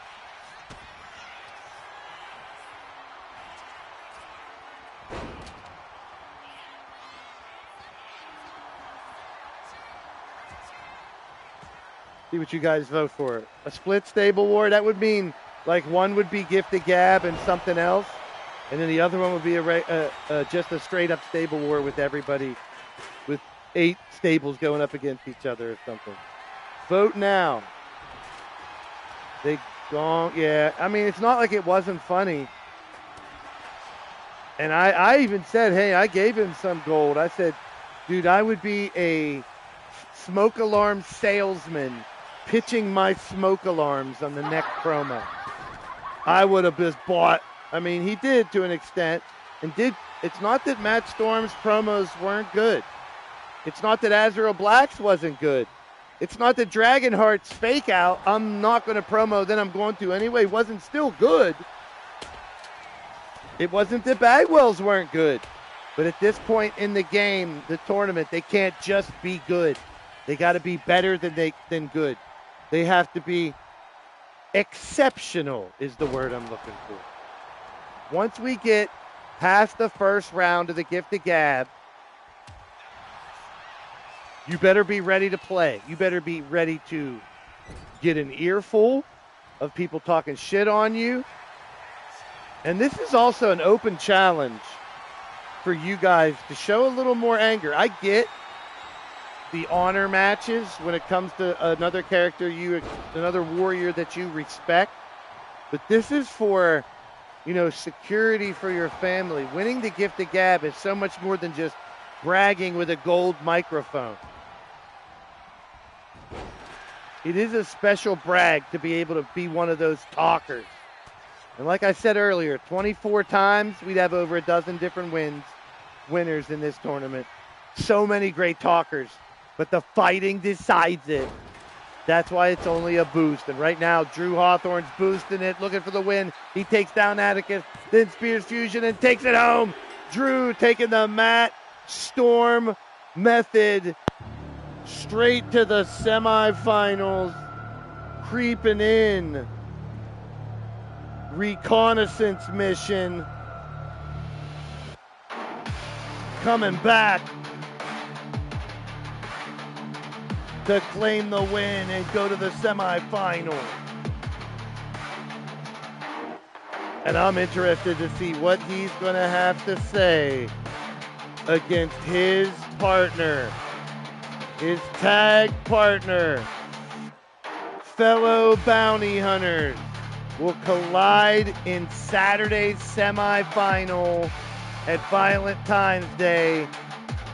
The Digital Dog versus Drew Hawthorne. And I'm telling you right now, I know these two. I chose these two as the team I would support in a stable war against aliens trying to take over the world and destroy us all. I sided with these two guys, but I don't want y'all to hold back. I know Digital has an AI struggling to take over. Maybe a takeover now against Drew. Someone who is a threat that knows him too well. Or can Drew continue to do what he did just here? Dominate. The winner of the match, the Revenant, Drew Hawthorne.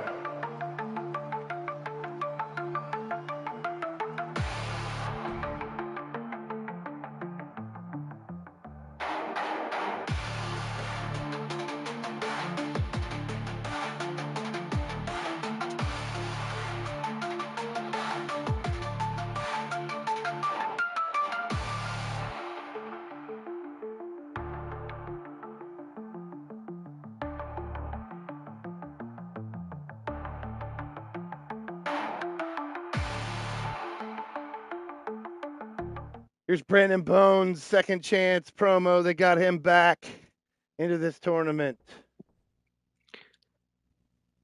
LTD, this is Brandon Bones.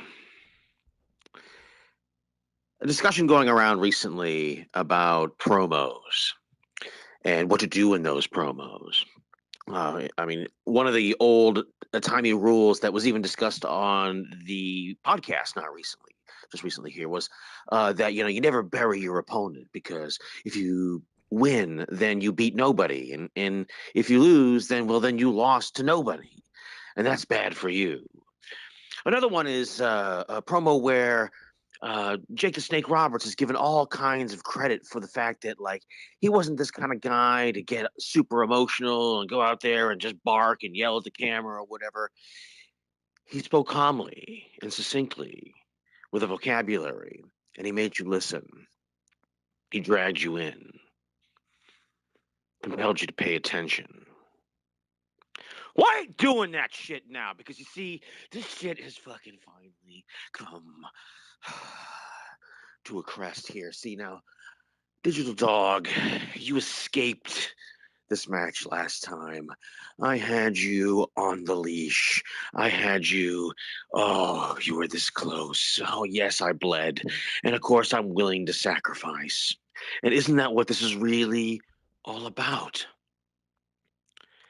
What I gotta do now is I gotta cut this promo.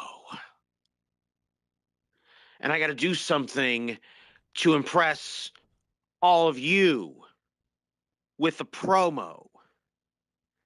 And I go, God damn. I mean, all it's going to earn me is another shot for what? Another three-way match? With Digital Dog and Mordred Nightwalker? Probably. Of course not. Of course that's what. And of course, isn't that just the way that it goes? I mean, after all. I mean, that's all I've been doing here in LTD is multi-man, battle royal, rumble, scramble matches, pile them all on top of me, dog pile. But you all know, one way or the other, whether you like this promo or you hate this promo, I'm Brandon Bones. Fuck you. Brandon Bones isn't the flavor of the month for everyone, but cutting a decent promo as always. He's not everyone's cup of tea, a different style and delivery, but he breaks the fourth wall, a little kayfabe there with the using the word promo a lot. But I gave it a chance, and when he started referencing the podcast and drawing things together, the guy has a way with words, and I was quite impressed. Another man who had a way with words, the Redneck Avenger, and he's one that will cut it short and give it to you very quickly. So pay attention. Hoss is about to have something to say. Brooklyn Joker. We've been friends since you joined. I've been watching you rise to the ranks. I've been watching your careers at Blossoms. Let me tell you, friendship ends in the gorilla position. You had no laughing matter? It's exactly that. It's no laughing matter. Let me ask you, before today, have you ever kicked a rattlesnake? Well, guess what? You just did. Hey, I've said it before, and you guys repeat it too. The tone, the demeanor of R.A. Haas is just phenomenal. His voice, Steffers points out, and that's what I do like to point out. I mean, I said it earlier about like Jeff Matthews and Dragonheart, their passion, their influx of the volume. They like to yell at a little bit. They like to give you energy, but they also like to give you that. I call it passion. It's mainly passion. We have methodical talkers. We have those that'll dig deep into you, and then some that'll crack a joke, like that Atticus Fusion and Drew one. Props, man. They all cracked a little comedy in there as well. Now you hear RA giving it to you straight, giving it to you raw. And I give him a lot of credit because this one, he got in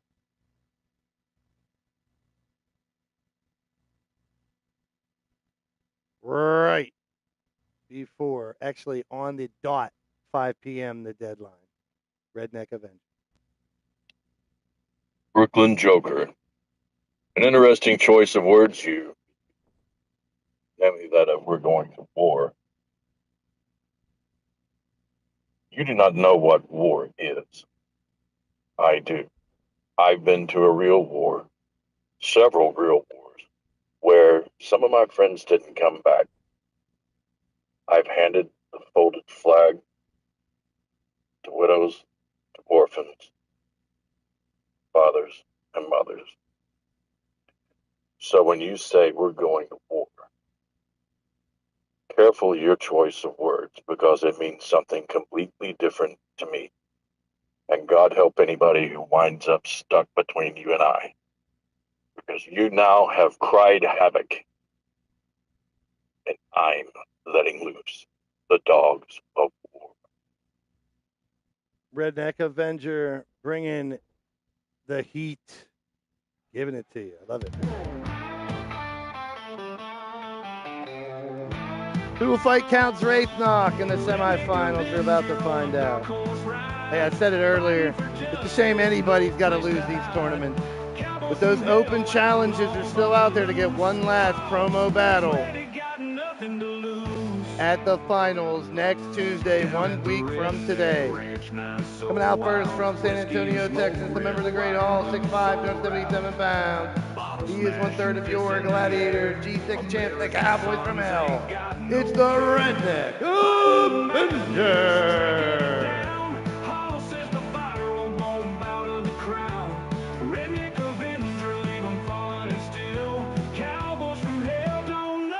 Thrill. Just a loose and sudden draw. Every night another brawl. Fist sliding, neon glow. Nothing stops him, he's ready to go. Chain smoking hard, the flames ignite. Under the stars in the dead of night. Redneck spirit unbroken, pure. In America's heart he'll endure.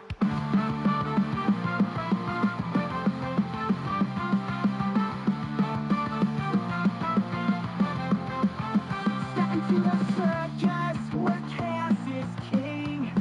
The ringleader's in control. He's pulling all the strings. He's no joker. Don't take him for a clown. In the ring, his power is unbound. Come and test him if you dare. Feel the adrenaline rush. The 7-foot wonder. He's ready to crush. Make his way down the ring now from Brooklyn, New York, 7 foot tall, 300 pounds. He is the Brooklyn Joker. Joker did proclaim war in his promo, and he is, like a Redneck Avenger, a man of few words, doesn't need to do long promos, but I stated it earlier about some that need to, and that's just me, reach out and get some help, maybe have some notes in front of you to some of the people if you want to go further in these tournaments, because there is a next level, and we're starting to see it here tonight in the ring and on the mic. These second chance promos and second round promos that I've played tonight, wow. Like, we have had some killers out there, but I want y'all to be even more killers. This man's trying to be. Our final fighter from Concord, New Hampshire, 5'9", 218 pounds. This is the Peace Prophet, Brandon Boone.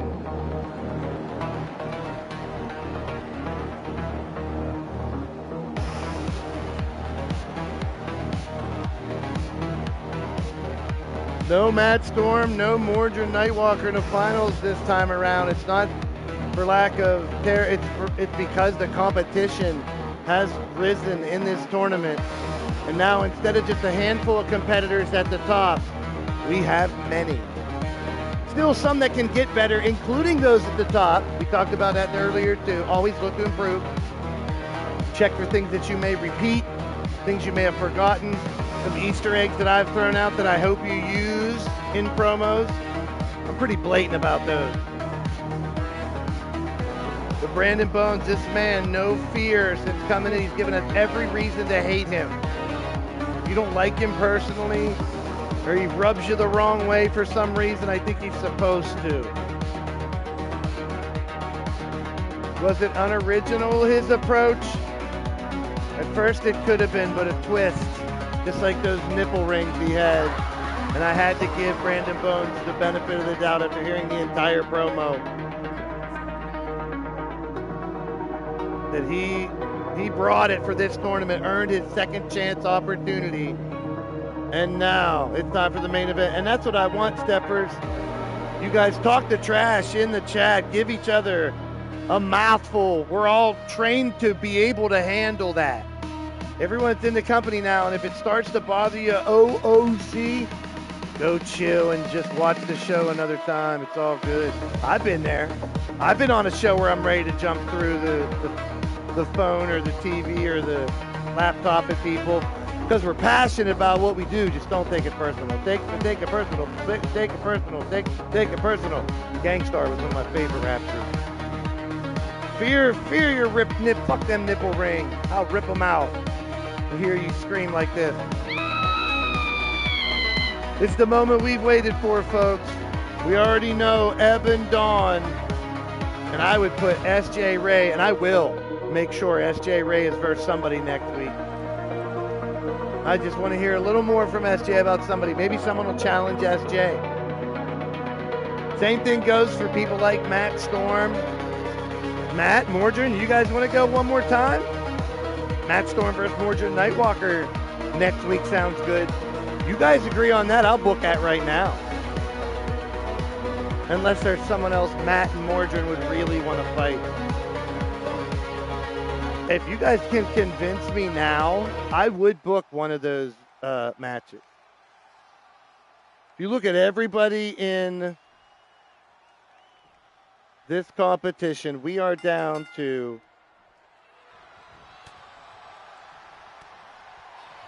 same with the ladies. They can do one more too. Angelita and Eben Dawn. So Jiggles, Emily, Steffers, Diamond, Kelly, SJ. Any of you guys want to fight again?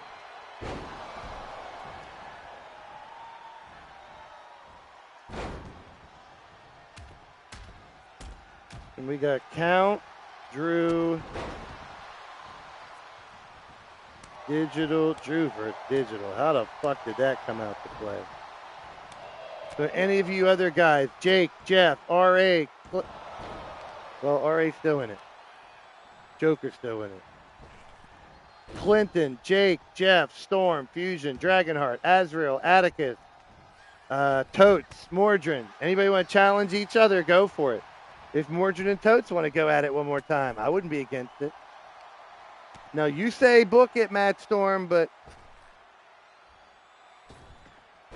yeah, I don't know who else I'd want you to go up against to really get some animosity of the back and forth of the we should have been there type of promo. So if we do Mordrin versus Matt Storm, I'd be down for. I would love to do Shamrock versus Storm. Can we throw Shamrock in that match too and make it a triple threat for next week? I know there's a lot of triple threats going on right now. That's what we're focusing on. 3's the magic number. 3-ring circus is going on. If Sean Shamrock would want to, I'd throw his name. That's a big match if we book it for Violent Times Day.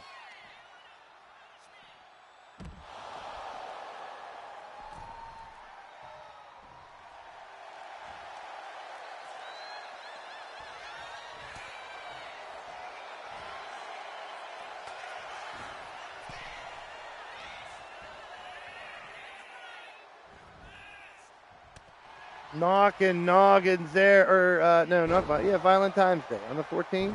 No, when is that? Those matches. Oh, the finals on the 17th. The finals. Matt's girlfriend takes batteries out of the smoke alarm used for a vibrator.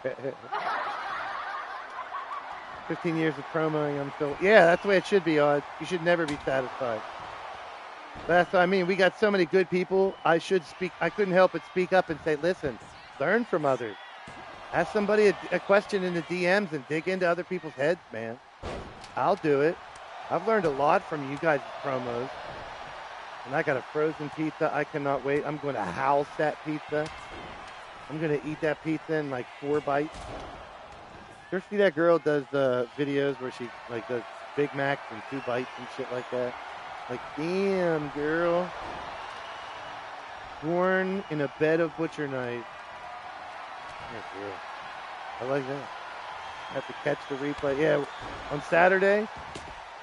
Oh, Saturday. Yeah, Saturday we always, Valentine's Day normally we do. It's never fallen on a Saturday. But yeah, we expect a lot of people not to be there because of the actual holiday. But I don't know if there's if there's a show that day, pay-per-view that night or not. Now, Joker, we talked about Joker needing to dig deep into his, get some help, have a script, have some bullet points or something when you're promoing against somebody, because there's a lot of starting to repeat. Same thing with Jeff, same thing with Jake, even though they're all competitive and their fighters can overcome that as long as they can poke their way through a little bit. Hold true, I'm okay with what? Fighting in the triple threat, Monstar?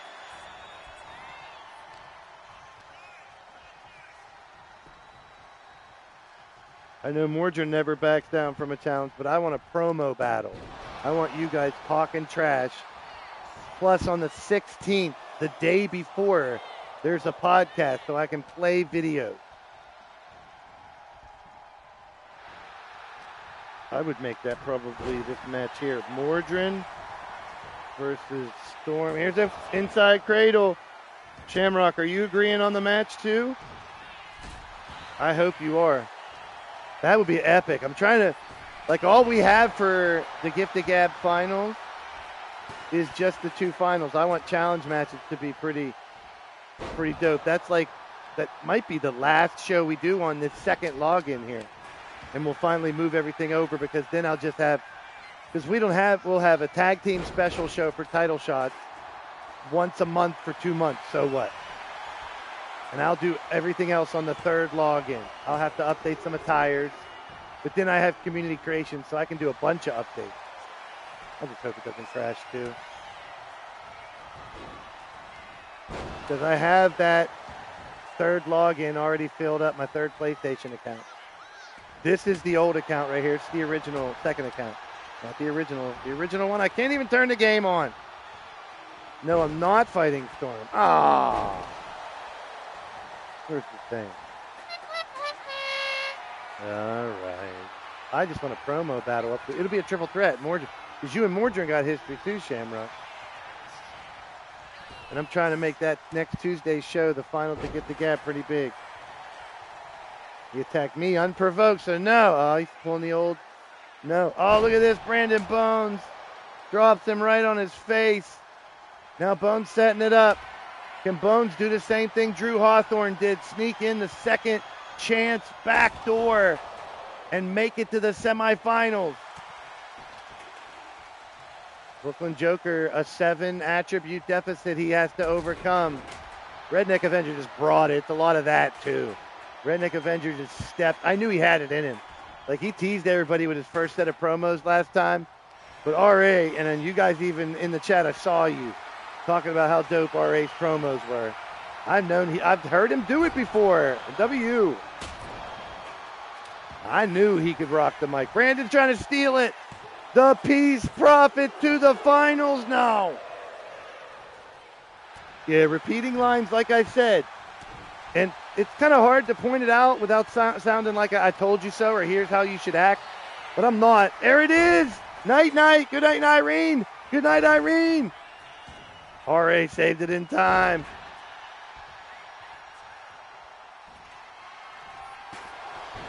Yeah, step out your comfort zone. That is one big thing. Sit down. You could do brainstorm. You could do Redneck Avenger with a dirt nap on Joker and no bones about it. No one to save him. We get to see Redneck Avenger. We got that's some trash talking semifinals, baby. Damn. Digital versus Drew. RA versus Count. I've never heard RA and Count go at it in promos. Digital and Drew have that whole dynamic of being partners in the Bounty Hunters. The semifinals for Saturday are set.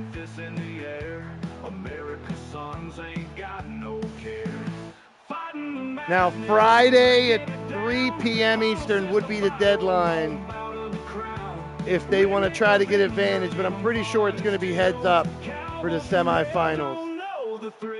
I heard the rumors that Digital Drew, Count Z, and RA are going to be heads up for the finals, but feel free to cut up to 2 promos up to 3 minutes long in the TV channel. Nothing stops him, he's ready to go. Chain smoking hard. We got 2 second chancers, Eben Dawn and Drew making it. Eben, now with a whole new name and persona since the first gift of gab. Oh, how the times have changed. Joker wants to challenge Bones. All right, we'll see. Bones may want to challenge somebody, so you got until Saturday. The winner of the match going to the semifinals, the Redneck Avenger. Big win for Hoss. And like I said earlier, I want to thank how everyone's done promos. Don't stop doing promos. Keep them going. We may work Gift of Gab right back into Stable War 19. And that's in April. March is the big tournament. March is our version of March Madness. That's the gathering, and rumor has it there could be a new twist on the rules of the gathering this year. I don't know. I'm kind of a traditionalist when it comes to those tournaments. We already said double elimination. What else could it be? I'm rooting for the way it is. That's just the way it is. Deadline for promos for the women in the finals. It's Monday, 5 p.m. So the Battle Queen is Monday, 5 p.m. Eastern for the women. For the men, they fight Saturday. So the men is Friday at 3 p.m. Eastern. Same rules, 2 promos each. We got 4 men, 2 ladies left. Good luck to everybody. Thanks to everybody else. Open challenges. Drop me a DM if anybody wants to challenge someone for a promo battle that will go down on Tuesday, the 17th, 1 week from today. And don't forget on the 16th, the Get Blaise podcast comes back. Opportunity to play promos live, video as well. I'm hoping to see some. I might even have to open one up right now. SJ.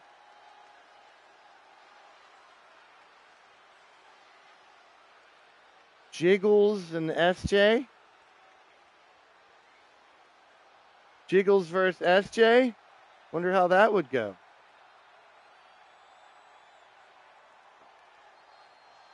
Kelly versus Jiggles.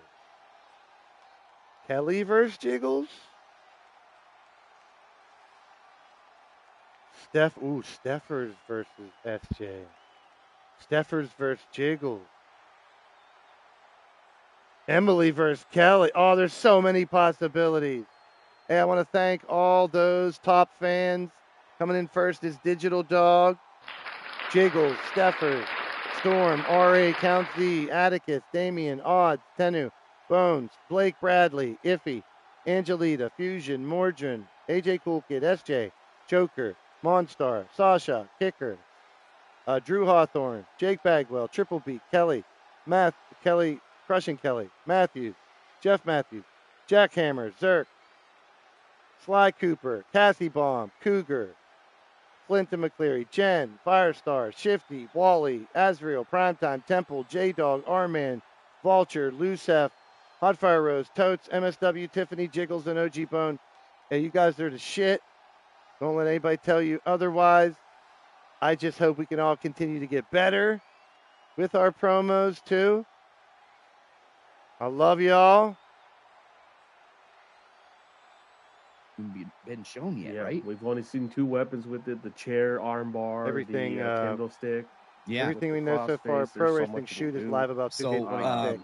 And when I was talking to Brian, man, like, and shout out to Brian, dude, because There's 17 here. I don't know if you want to rate awesome, him or man. not. He was telling me, he hit me up and he's like, dude, I'm telling you right now, Fuck it. I'm out of here. I'm hungry. Is Man great. was caught It stealing is, in the supermarket so today. great, and you're gonna I've been see caught stealing sooner- once when I was 5. You're gonna Bounced on know shoulders. soon of a enough. couple Like, if he vampires. put that in caps, He was like you're charged gonna, because he with knows, dude, that shoplifting like, and you know, me on and Brian are 2 friends, but he knows that my counts. I'll criticism leave it at that. about like whatever Hey, on the peace and game, positive vibes, like everybody. business is business and See personal is personal, right? Like, ya. and that's what I love about Tomorrow Brian, is he night, doesn't take any of 3-ring that like circus. back Christian, personally. Neo, Bruiser And a Braddock, lot of these Puppet, guys which don't. one?